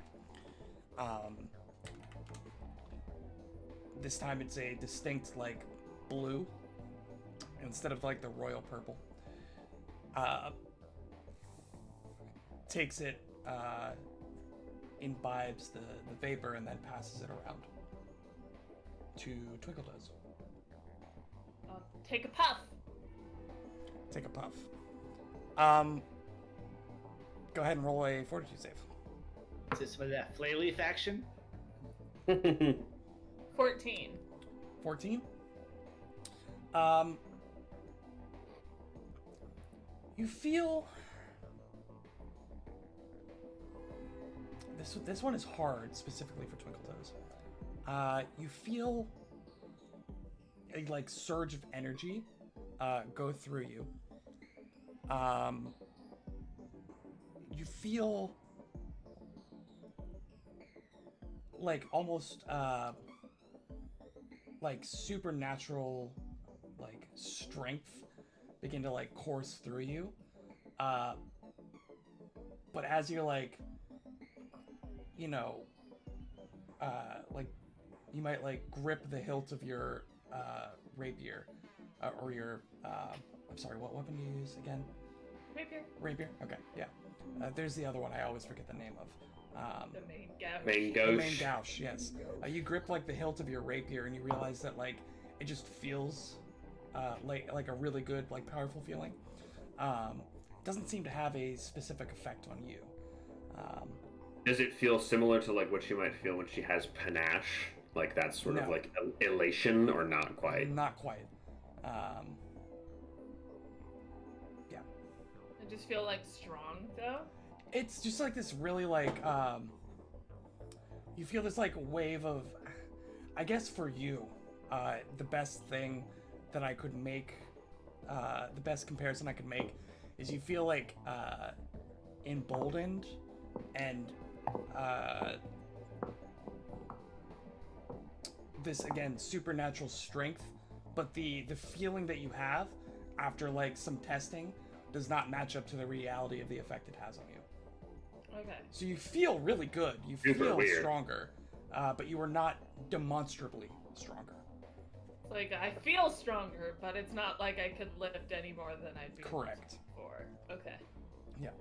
Um, So it's like most people's normal effect with booze. Okay. Yeah, false Yeah. confidence. Yeah. Yeah. it's then passed to Bastro. He It's offers how the it. doctors felt for like 20 minutes. What? Shareem then offers the hose to Bastro. Yeah. Bastar's gonna take it and hesitantly he'll try another puff. Go ahead and He roll knows where his fortitude feet save. has to be. Okay. He knows where his feet has to be. Ooh, that's gonna be a 22. 22. I love that. So Bastro, Amazing. this has a similar but demonstrable effect on you. For the next X amount of time, all of the spells that you cast will be counted as if you were 1 level higher. Oh my god! What? What? That's That's What? incredible. that's cool. That's very cool. Wow. Look ahead of that one. Look Yeah, ahead get some of of, that stuff off these guys. Like, take some of that. yeah. Let's see if we can find What? Bastard will ask, what is this? And Bastard's just like he just feels tingling, I feel like I'm like overflowing Yeah. with power right now. I feel really strong, but like it's not like a strength that I can use. Really frustrating. Bastro, are you magically gifted, my friend? Oh, shit. I am. How could you know? Is that what I'm feeling right This now? has a certain effect on those with magical prowess. This is Aether. It enhances your spell cast. Aether. Steal it. Are you Can we? interested in procuring some? Yes. Can I recall knowledge on Aether? Sure. Am I? What would that be? Nature or medicine? Society. Society. Um, Yes, I love society. Society or craft alchemy? Nope, society it is. You're I gonna get love 2 society. different answers. Oh hell yeah! 29 total. Oh my god. 29 total. Bastard makes the stuff. Aether He's been is practicing it for years. Aether is a slightly above street level drug. Like it's not like, because of its magical effect, it is not a very common narcotic. It is a bit harder to procure, but in small amounts, it can be very lucrative to spellcasters for increasing the potency of their spells. That being said, it is both highly addictive and overuse can be very bad for spellcasters.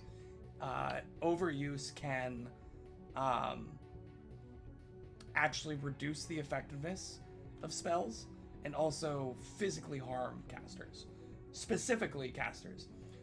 It has no effect outside of a tingly sensation for those without spellcasting ability. I love that.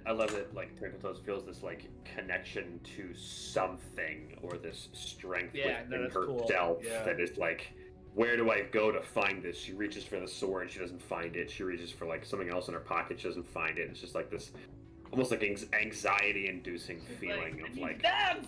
I want to do something, but like I need it. I need to do something else. I love that. I think Bastard's gonna buy some of this stuff. Off of. Sure. It's gonna be 5 gold a hit. 5 gold a hit. Holy Interesting. shit! Dude, that's a lot. Does, but does, you does it come get with a pipe? to They'll cast at throw a in higher a free level? pipe for you, bud. That's pretty good in a pinch, though. I don't know. That might be worth it. I'll splurge 5 gold just because Bastard has never done drugs. Kind of, he's new to this, so he doesn't really. He thinks it's a good Is he deal. feeling- And Is he when feeling that like nervous energy of when like someone asks like, "Hey, you want to buy this?" and you're like, sure, okay." Yeah, a little It's pressure, basically. $100 for an eighth of marijuana. And so, for the first hour, they will tell you, for the first hour, if you only take the first hit, you'll have the effects for about an hour. It'll increase the potency of your spell casting. If you continue to use it, though, be warned. Be warned what? Just be warned. It's different for every person. You kind of trailed off there, buddy. This is already after. This is again after they have the gold in their hands. Yeah. Be warned, and they Just be disappear. warned. Shadow, you're just gone. Be careful. Poof, they're vanished. Wow. So Yeah, does it he affects like everyone understand? Does he understand like if you had let it take its kind of like down period, like if you come off and then go back on, like is that reset the whole thing or? That's what I understood.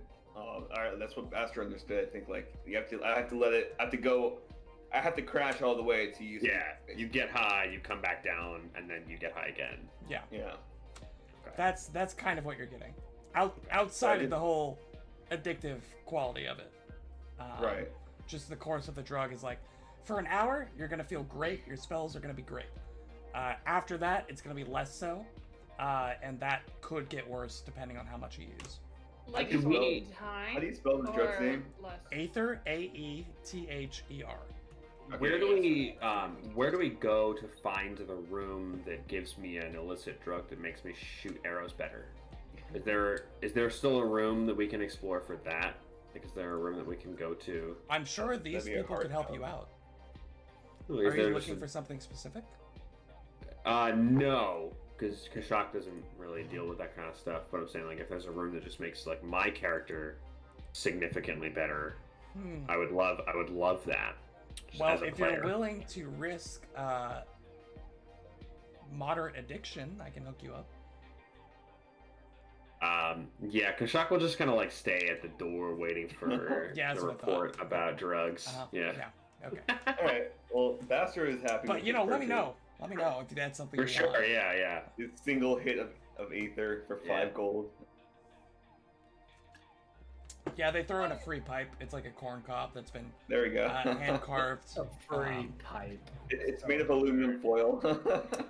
It's an apple. Yeah, just it's held like together that. by It's an aluminum apple. foil, and It's really just an apple. It's a It's got- hollowed out apple. Yeah. it's got some scotch tape around the side, but you're not really sure what it's holding on. It looks extraneous, but you trust the process, so it's there. Twiggletoes says, Shireen, Halam, can you tell me anything more about this Mr. Pratchett? Like, do you know anything more about him? As we mentioned, it popped up about 2 months ago, just before Place, his your timeline. his inn. I don't know about the inn. He looks to Shireen. Shireen just kind of shrugs. Halam goes on. No, I don't know about the inn or the tavern that he runs. You might ask Willifred. I think she had dealings with him in the purchasing process. Shireen goes on. But I already know that. Getting put in circles. Yeah, we're But going in circle. I suppose it roughly matches your timeline. Perhaps he's just not very nice to his guests, selling them these products that aren't necessarily good for them, taking the money and, I don't know, getting rid of his customers. I couldn't guess. What sort of effects do these substances tend to have? Like, Roll another diplomacy. okay. At a +4 still? Nope. No. You've used up your +4 on that. Regular. Just a regular diplomacy.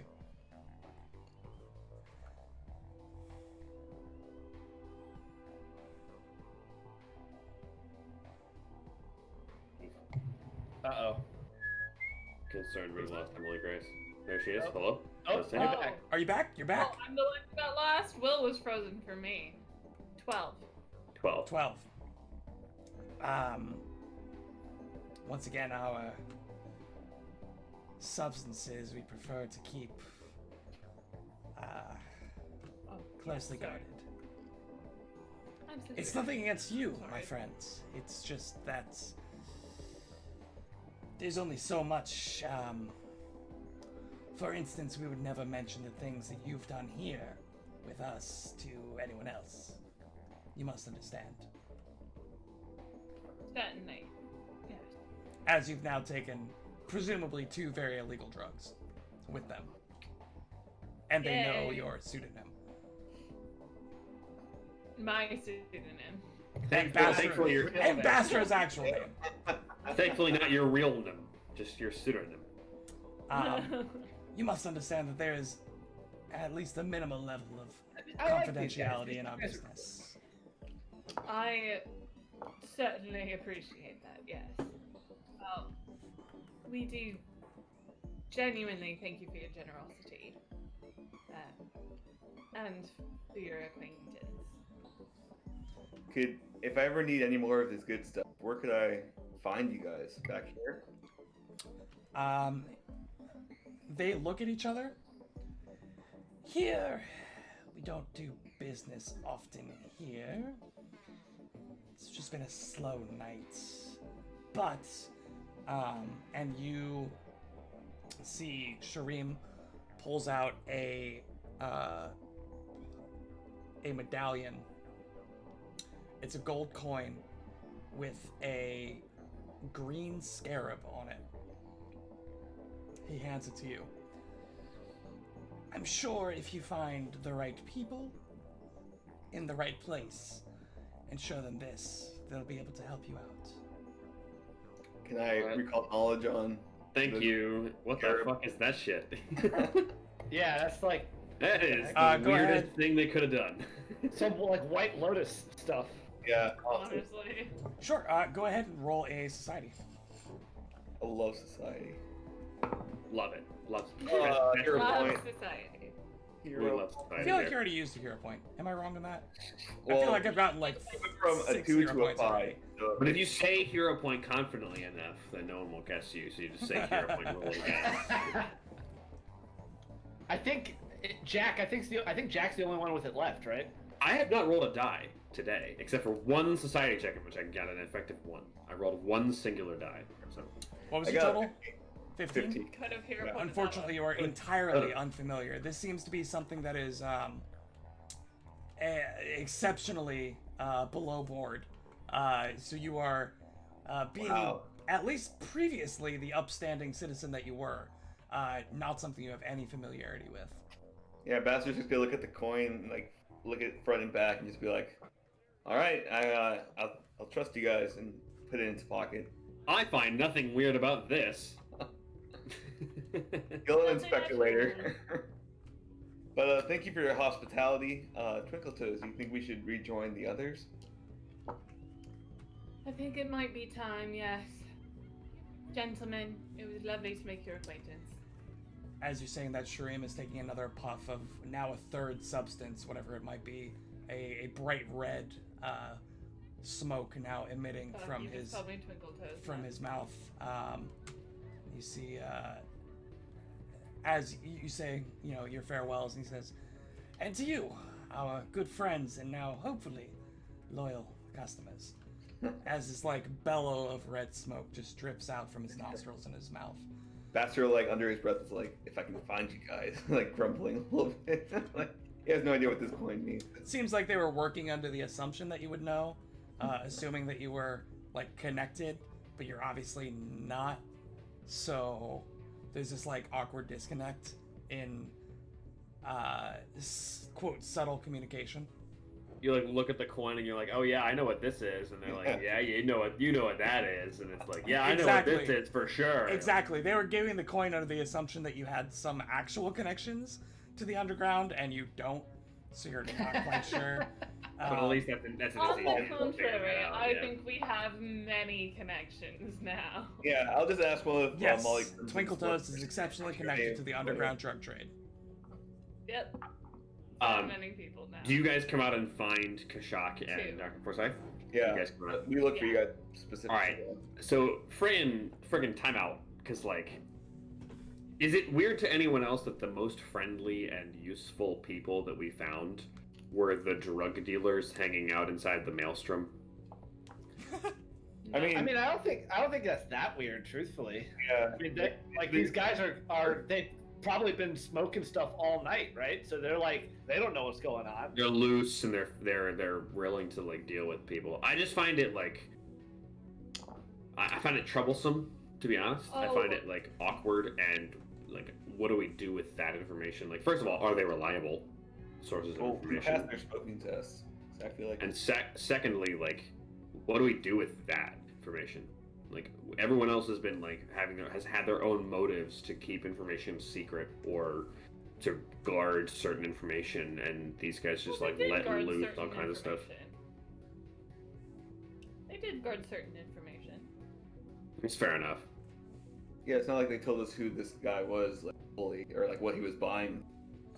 I mean, he told us. They told us his name, but like that's it. Like Pratchett, yeah, Hendred Pratchett. It is. I mean, we got a bunch of huge information that like that's They the same didn't guy, even like technically tell us the name of the inn. They just told us his name. right? And we pieced that together with previous information. Is that Exactly. the Dreaming Palace is owned by Hendred Pratchett? That is a single name that we have. Yeah. So now I think we need to talk about whether we visit Brian first or we visit the Dreaming Palace first. Honestly, why leave? Connected. Why would we leave? Like, why don't we just hang around in some sort of various rooms until the party is over, and then we just leave with everyone else? Like, why would we leave early? It's currently Yeah. 1 p.m. Just give you that. You would 1 assume p.m. Right. Oh, Yeah, you Oh, would God. assume 24/7 that this would establishment. go very well into the morning. Okay, so maybe we do just leave, considering. Do with that information what you want. If you want to stay, you're more than welcome to pop into not quite, what is it, exploration mode, where you can do like gather information checks if there's anything specific that you want to follow up on. You No. can do perception checks to check out who might be coming in and out, stuff like that. If that's something that you want to do over a longer course of time, up to you guys. But you guys got there very early in the morning, and this was already a very like happening, poppin' place.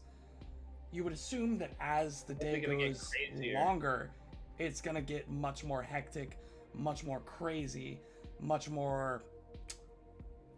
Boisterous. Yeah, you would assume that with what you've seen already, it's going to get much more specific into various desires, shall we say. Do we even want to be around when that happens? Kashak is already deeply uncomfortable with being here. I will remind everyone too that the doctor is essentially passed out because Will, correct me if I'm wrong, but I'm getting the impression he did not puke and rally, that he puked and it got worse. Yeah, you failed to save, so you're Yeah. getting worse. In fact, go ahead and roll me another fortitude Oh save. God, I shouldn't have said anything. You shouldn't have, but you did. Twinkle Toes That's would an probably 11. want to take another hour or so to try to gather some more information on the Copper Hand. Okay. Comprehend, yeah. Dr. Forsyth, why don't everybody tell me what they're doing over the next hour before we go into what's happening? Kashak is still trying to nurse Dr. Do we know the Forsyth back to location health of the some point. Dreaming Palace? Were we told that? Not specifically. All right, can certainly ask take her. I'll take an hour to find out where it is. That's Twinkle Toes, that's Bastro. Forsyth, what would you like to try to do? I mean, I think it depends on what he can do. Regain consciousness. No, I want you to tell me what you want to do in character, and we will see how that happens. Drink more. I mean, yeah, so what is happening with the doctor is the doctor has had potentially one of the most stressful days he's had in the last 20 years, over the past 24 hours, and he is coping with it very, very, poorly. And that's why he's been drinking heavily. So I think if he's left to his own devices and he is not, he doesn't feel like he needs to upchuck more, he's just going to keep imbibing. That's what he wants to try to do. I doubt that he will be permitted to do that. But Kashak will stop you from drinking more. yeah, if he's left alone, he's wandering into Axis and drinking with Willifred. Well, I guess it's passed out. He'll let you go into access. Like we'll walk together. It's kind of like that. Just like where does my drunk friend want to go without drinking more? Where it's like you just kind of let them sort of wander around like a lost baby. You just let them kind of wander where they want to go. He'll maybe go into access and just be like, okay, as long as you like behave yourself, we'll go in here. And then if you try to drink anymore, he'll like chop your hand away or whatever. But And Kashak, you're literally just playing bodyguard. I'm babysitting Dr. Forsyth. Yeah. Okay. So we'll go around the horn again in the same order. Twinkle Toes, what specifically are you doing to try to gather information about the Copper Hand? I am trying to I'm not trying to search out people from it. I'm trying to search out people to talk to who I recognize maybe from the arena Okay. people who also So- may have been slighted by them. So specifically, you're looking to talk to different people about it. Is there anything that you're doing outside of that? Anything you're trying to do to increase your odds of finding information? Like, what outside of like walking up to a person and asking them about the Copper Hand? What are you trying to do? Ooh. Maybe. Is there any dancing going on anywhere? Sure. Yeah. You over the course of the evening, you're seeing, it's at this point getting on to like 2-3 o'clock. There might be like a change in the music that you're hearing to start getting more and more upbeat and this like almost siesta like evening revelry. So both in the boneyard and perhaps some of the other rooms, depending, there might be some of these people who are starting to like gather onto a quote dance floor. Sure. I will go to one of those and probably start out like having a ball by myself and then like just start mingling with Sure. other people. Bastro, same question to you. I will probably be at the bar in the boneyard, the main room, and probably just buying drinks for anyone who wants to talk. Okay. And I'll just be bribing them with drinks, basically. Okay. And Forsyth? I think Dr. Forsyth is trying his drunken darndest to continue to drink in Axis, and probably failing because there's a very strong lizard folk around him. Yeah. So I think if Willifrit is conscious, he will maybe strike up a conversation with Willifrit. But if she's unconscious, I think he's just gonna be like muttering like nonsense to Kashak and just be talking about like he's gonna be saying things like, I failed, it hurts, I failed, and just like muttering these like kind of depressive thoughts to Kashak. So, Dr. Forsyth, I'd like you to roll me a stealth check versus Kashak's perception. Oh, Okay. I love it. Do I take any minuses? Nothing besides what I've said before, so you would take the... I take the drunk penalty here. You were clumsy, and... No, you were just flat-footed. So you don't I was take... flat-footed. Yeah, you so don't I don't take take a any minus penalty, 6. any penalties to... You don't take any Okay. penalties to stealth. Okay. And this is my perception This is DC. against your perception DC. No, you're doing an opposed roll. Okay. My first good roll of the night. What's your stealth? I rolled a 25 stealth. 23 perception. Yeah. So, despite Kashak's best efforts at babysitting Dr. Forsyth, Forsyth is able to sneak 1 or 2 drinks in every hour over the course of the 1 or 2 hours that you're here. Natty 19. It makes sense because Kashak doesn't know what he's looking for. Like he doesn't Yeah. know how to stop a guy Yeah. from drinking at a bar. He's just like, "Are you still drinking?" No, and then he'll look around and wait for drinks to show up. And Yeah. he'll do something else for What's 5 that glass in your minutes. hand? Meanwhile, he's like, He doesn't know what he's looking for. Yeah. like under the table, he's pouring a 750 into his flask. Right. Like totally. He knows how to sneak a drink past somebody better than Kashak Absolutely. knows how to find a Dr. drink. Forsyth, I need you to roll me Oh my 3 God. fortitude saves Oh, for the course of the time that we are doing this. okay. All out of minus 6. All at a minus 6 until I tell you otherwise. Okay. Effective minus 1. So do them one at a time. Oh, first one's a 3. God. Okay. ah. So you become clumsy 1, Okay. flat-footed, and stupefied 2. So clumsy 1 means that your movements become clumsy and inexact. You take a status penalty equal to the condition value, in this case 1, to dexterity-based checks and DCs, including AC, reflex saves, ranged attack rolls, Yeah. and skill checks using acrobatic, stealth, or thievery. Just This is what come you here always and do come all the here. time. Yeah. Stupefied 2, your thoughts and instincts are clouded. You take a status penalty equal to the value on intelligence, wisdom, and charisma checks. It's not good. Okay, all right. Second Yay. Next save. one. Oh my god! Why did I roll well on the stealth and horrible on all of my fortitude saves? It's almost too fitting. It's almost too good. That's a 4. A 4. Holy crap! You become clumsy 2 and sickened 2. Still stupefied too? Still. Stoop 1. No, not stupefied. You are clumsy 2 and sickened 2. Sickened replaces stupefied. All right, and then third one. All right, finally, it's a good roll. So it's 17 total. Okay, so that's where we're going to stand for right now. But now you are certifiably fucked up. Sickened. Yeah, he is sick. You are Okay. certifiably fucked up. So that is, Goodness. again, over the course of the entirety of the time that we were doing everything else with Bastro and Twinkletoes, Yeah. So this is you are like 2 gradually just getting worse and worse as you manage to sneak drink after drink under the table, right under Kashak's nose.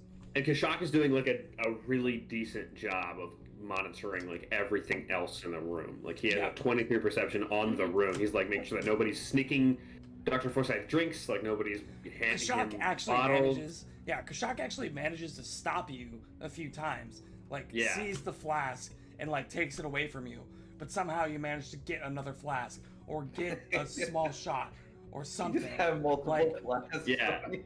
Kashak does a really good job of stopping like 95%. Yeah, of exactly, ways that but you it's the could 5%. drink. That 5%. Yeah, it's that 5% of pure grain alcohol gasoline that you manage to get in. You That see, really just what like I'm picturing down is that like a few times Kashak sees the doctor pouring the stuff into his flask, he'll just take the flask, pour it out, and then give it back to the doctor. Yeah. Damn it, Yeah. it's his property. I'm not gonna Exactly. steal it. Yeah, you don't want to steal it from him. That's his flask. I gotta give it back. Don't do it again. Bastro. Now, son, He's don't my do- friend. don't do none of that bad stuff again. Bastro, how much money are you willing to spend on bribery drinks? I'll spend up to a gold piece. Up to a gold piece. Yeah. Wow. All right. Okay, Big spender. so go ahead and roll me Yeah. a diplomacy with a +2. All right. That's all I get is a +2 then. You didn't spend that much money here. You That's spent 0. very little money here. Yeah, that's 17. 17. Decent. Okay, so you are able to accurately discern, after talking to about 8 or 10 people, finally you find one person, or maybe 2 people, who have like walked by the newly opened Dreaming Palace, or at least recently opened Dreaming Palace, to be able to give you an accurate description. So it is in the Precipice Quarter. It is just off one of the main roads to, and if you want to take a look at the map of the Precipice Quarter, so if you see that big fountain, Uh-huh. it is just to the. We'll do not see the. Oh my God! Wait. Sorry. Yes, we do. Are you Okay, on roll I'm- 20, Benjamin? Nope, I'm not. That's why. That's I your don't see it. problem. So if you all take a look, and let's see if I can get this up here as well. I realized that halfway through what I was saying. I was looking at Zoom, and I was like, "Will, it's not showing up." You see that it's I like just see your face. from that main fountain, Yeah. like right under the U. It's like just like 2 turns away from that main fountain right up here, and you're able to get like accurate enough description that you'd be able to find it if you actually walked there. You don't know like the actual like location, specific location, but you know the directions you need to take and the general description of the building to be able to find the Dreaming Palace. Cool. All right, that's good. That's all I need. That's all I want to know. Next up, Twinkletoes. Go ahead and roll me a performance check, and then we'll see what happens. Okay. Dirty 20. Dirty 20. Nice. Go ahead and give yourself a +2 on your diplomacy check. I like that. Really good. Yeah, it's cool. 11. 11. Oof. Yeah, so Natural as you're two. dancing about, you're not exactly the largest presence in the room. Perhaps I'm the getting a little too caught up in the dancing. yeah, you're feeling yourself a little too much. You kind of forget the fact that you're trying to impress other people, and so while you are having an amazing time entertaining yourself and feeling really good about yourself, you're not doing what necessarily needs to be done to impress and attract other people, because in the moment you really don't care about other people. Really hard to talk up to people while you're dancing. Exactly. It is. It is. So over the course of the time that you are dancing, once this like beat changes and people start to coalesce on the dance floor, while you're not necessarily attracting other people, you are enjoying yourself. That being said, you don't learn more because you lack the opportunity to talk to other people about the Copper Hand. But I had a great time. However, about an hour and a half after you all left the maelstrom, about an hour and a half later, you see another halfling approaching you, specifically Twinkledoes. And through the crowd, you recognize her to be Layla Scandrabar. And she does that awkward, like, trying to dance through the crowd, but she obviously can't dance. But she's moving just to be able to, like, squeeze in between people, especially with her diminutive form. And she, like, awkwardly makes her way through what has been a very coalesced crowd. And obviously, Twinkletoes is at the center of the dance floor. So it's a very thick crowd to get to her. Twinkletoes, if she sees it, will like do her best to meet her halfway. And it's a struggle, but eventually you meet up as she like is trying to lock eyes with you. And eventually you get within speaking distance. She gets up to you and she says, Twinkletoes, it's thinking a lot about what you've been saying. How you're looking I for introduced myself to her as Z. Z, sorry, excuse me. Z. I've been thinking a lot about what you've been saying about the, you're looking for something interesting, something unique. And I think I might just have the thing for you. And I wanted to give it to you, free of charge. Got a little, you might call it a present for you. And she, awkwardly fumbles at her belt and pulls out a little cloth. Unfurling the cloth, she pulls out what looks to be a brooch. The brooch appears to be predominantly jade that is held together by gold wire. And it looks to be in the shape of a dragonfly. So you see this jade body with jade wings of this dragonfly that is outlined in this gold wire and held together by this gold wire. This came into my possession recently, and you were talking about how you wanted things that were unique, something that nobody else had. And well, I had this, and talking to you and thinking about it, I was like, maybe Z would like this. Maybe this would get Z to visit me sometimes in the dock. I don't know. But I thought you might like it, and I wanted to give it to you. She hands that over. Thank you, Layla. I'm flattered. I'm honored. You said free of charge? What? Yeah, well, the first one's always free, right? That's what they say. I guess that's how you rub them in. Well, thank you. It's beautiful. Does it do something? Not that I'm aware of. It's just a brooch, but it's a nice one. I don't know. It certainly is. Thank you. You're very welcome. I have never been more deeply uncomfortable Yeah. as a That's player pretty of awesome. role-playing games than So- I have been inside this building, and more specifically right now. I Was am. it the same brooch as like the one that Bastro got? No, I Like the have a same coin. I have a coin with a scarab. Coin.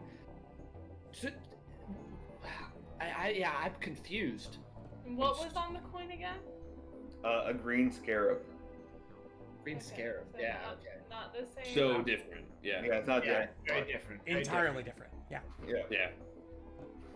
And wait, did you say there was something? She just walked over. Like Twinkle Toes didn't see where Layla was beforehand or anything. Like Layla just Well, walked. Layla's over. been in the boneyard, like milling around. Yeah. But they had this conversation about how they were looking for unique items. Right. Right. They were not specific. However, after some time, it seems like Layla thought of something that she had from her. Yeah. Or found something. Yeah. Just weird. Or is planting something. It's really weird. It's really, really Or weird. is planting something. Yeah.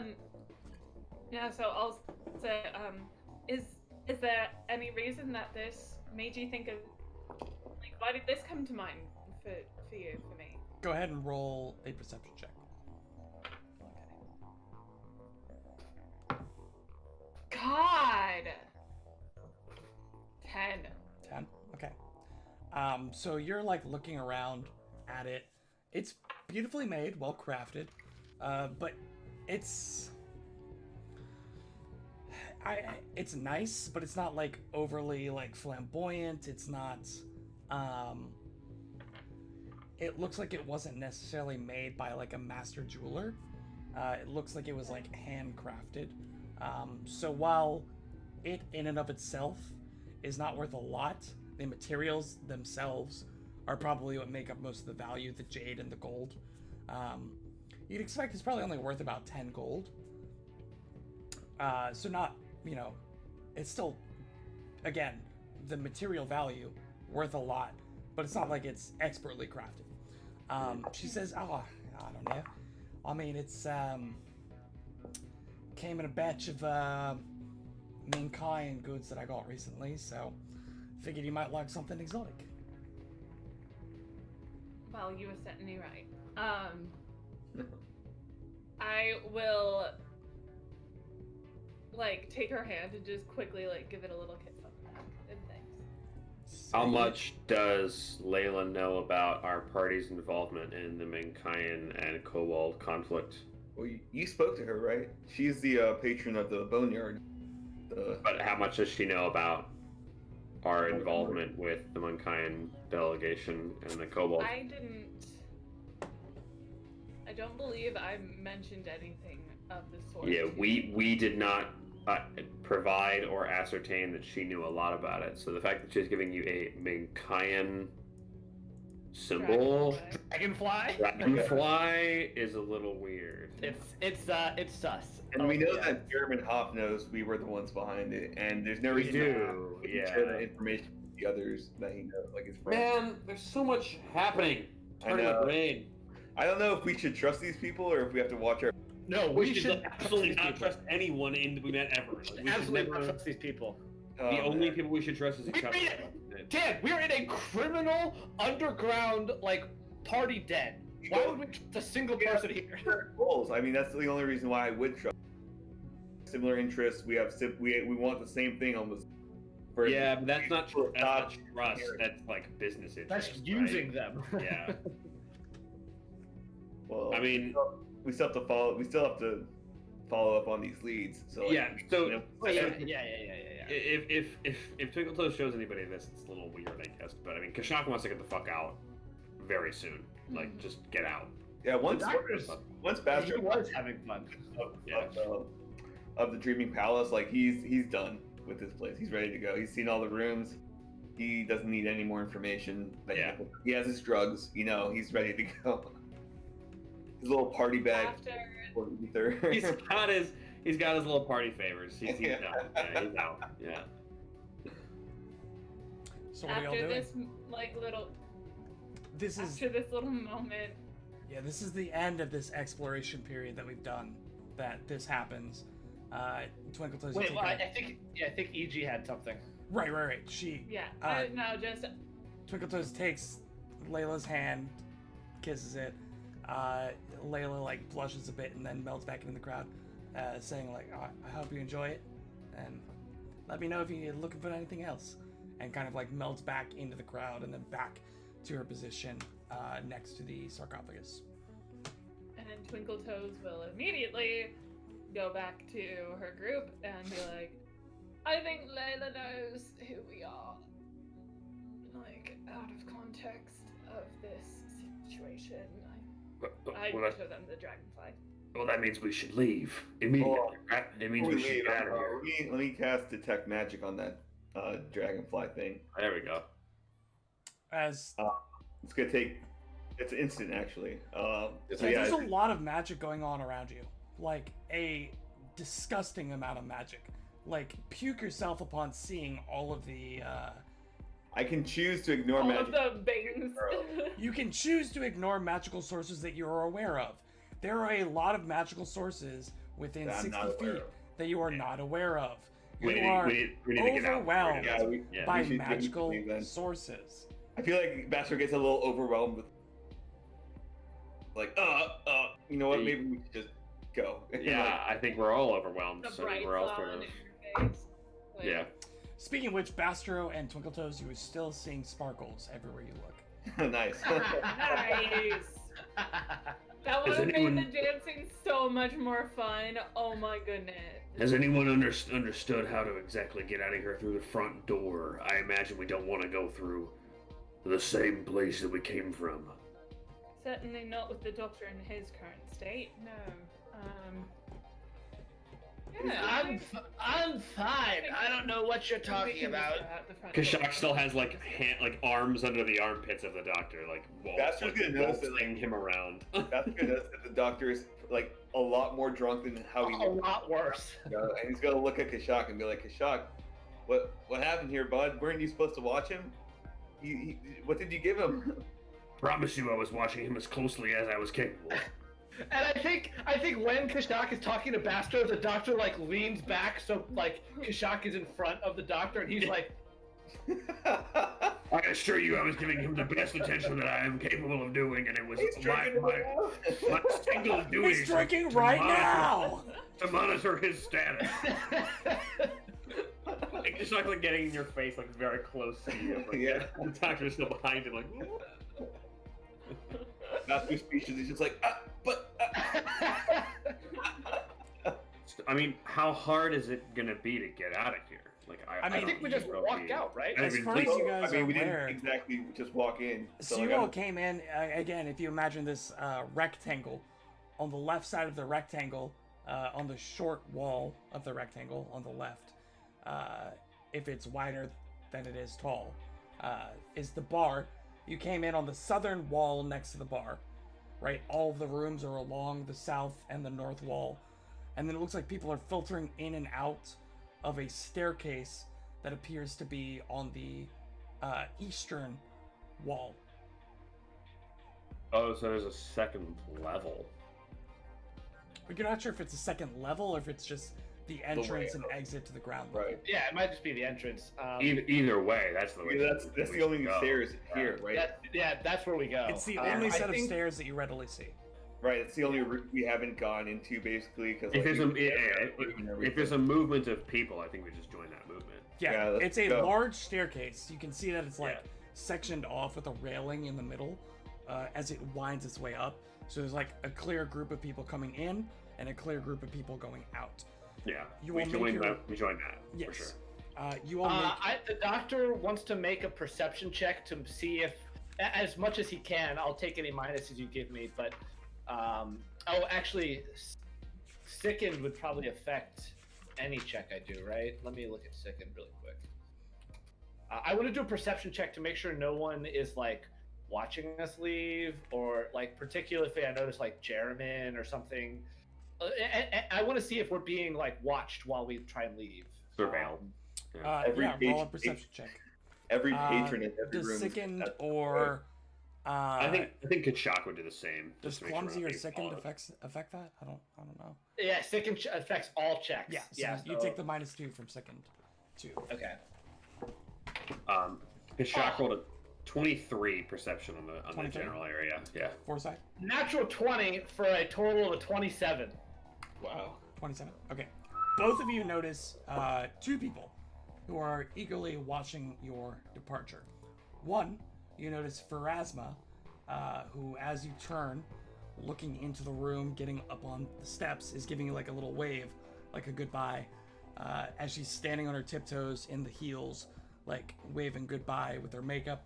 Her wig is like bouncing back and forth as she's vigorously and The doctor is- exuberantly goodbying. Notably perturbed. You also see Layla Scandrabar, who's like standing up, like on the chair, like trying to see over the crowd, who appears to be looking in your direction, looking for something. Uh-huh. Do we have any obligation to either of those people? I think Kachak will just sort of like loosely wave back to be like polite to those people, but like not in any sort of intentional way to like we're leaving, bye. But like they're waving at us, so like he'll wave back. Okay. I think the doctor wants, especially when he sees Pharasma watching us, the doctor wants to roll stealth to try and leave.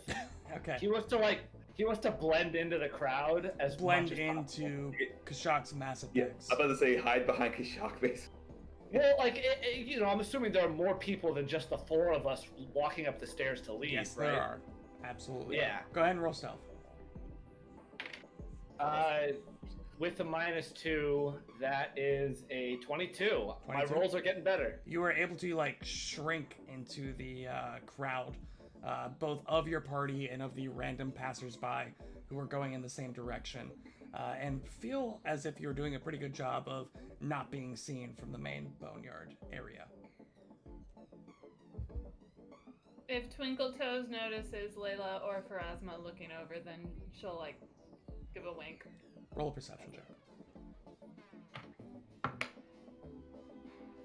8. You- No, you 9. don't- 9. You don't notice over the crowd of people around you also leaving obscures Twinkletoes' vision. Perhaps, keeping her from seeing any of the aforementioned gestures. Where does this staircase lead us? So you walk up the staircase, and it is a very, very long, spiraling stone staircase that goes up and up for hundreds of feet. Again, this is exceptionally deep into the ground. But eventually, you get to the exits where there are two distinct, again, that railing that was going in and out. The railing that seemed to go down, or the side of the staircase that seemed to go down, you get to the top and you see again two of these large, burly, humanoid figures in the suits and masks at the top of the staircase with a distinct door that they are every so often opening up, or there's also a latch that one of them looks through. Takes something, looks at it, hands it back, closes it, opens the door, lets the person or group of people in, so on and so forth. Your side, however, the side exiting, also has two of these guards at it, these bouncers, but they don't seem to be doing anything particularly involved. They are just letting you all go off through this door. And once you get to the top, it's not like, every once in a while they have to like stop somebody, so it's not like this constant stream of people. It's, one person, 2, 3 people, 10, 15, 20 seconds later, one person. So they're like, you might have a bit of a line, maybe you wait for a minute, 2 minutes before you get to the front of the line, and then you're let out as a group into this alleyway. To your left is a dead end. You make a right, and then another right, and then about 30 feet in front of you is what appears to be a main street in the Eastgate district. And as you all walk out into the broad daylight of the Eastgate district, that is where we're going to end it for this week. We made it out okay. Oh my god. On top of making it out of the House of the Plains, you all are now level 3 Oh my god. upon completing a long rest. Oh. So, with that in mind, we will see you all here next week to see what level 3 has in store for our players Oh, so excited. and what they decide to do with the information that they have now gained. Thank you all so much for joining us, for all of your support. Please, please, please follow us here on Twitch. Follow us on Instagram, Twitter, Facebook. And if you have the ability, especially if you have like Twitch Prime or Amazon Prime, we'd really appreciate a subscription. Thank you so much for your time. Did we mention next week's plan? We don't have it planned for next week yet. We will get in touch with you all. So definitely check out our social media, Instagram and Twitter especially. Next week, our schedule is kind of up in the air, but please check that out for our schedule. We'll have it up here in the next few days. Thank you again so much for your support, and we will see you soon. Thanks, everyone. Adios.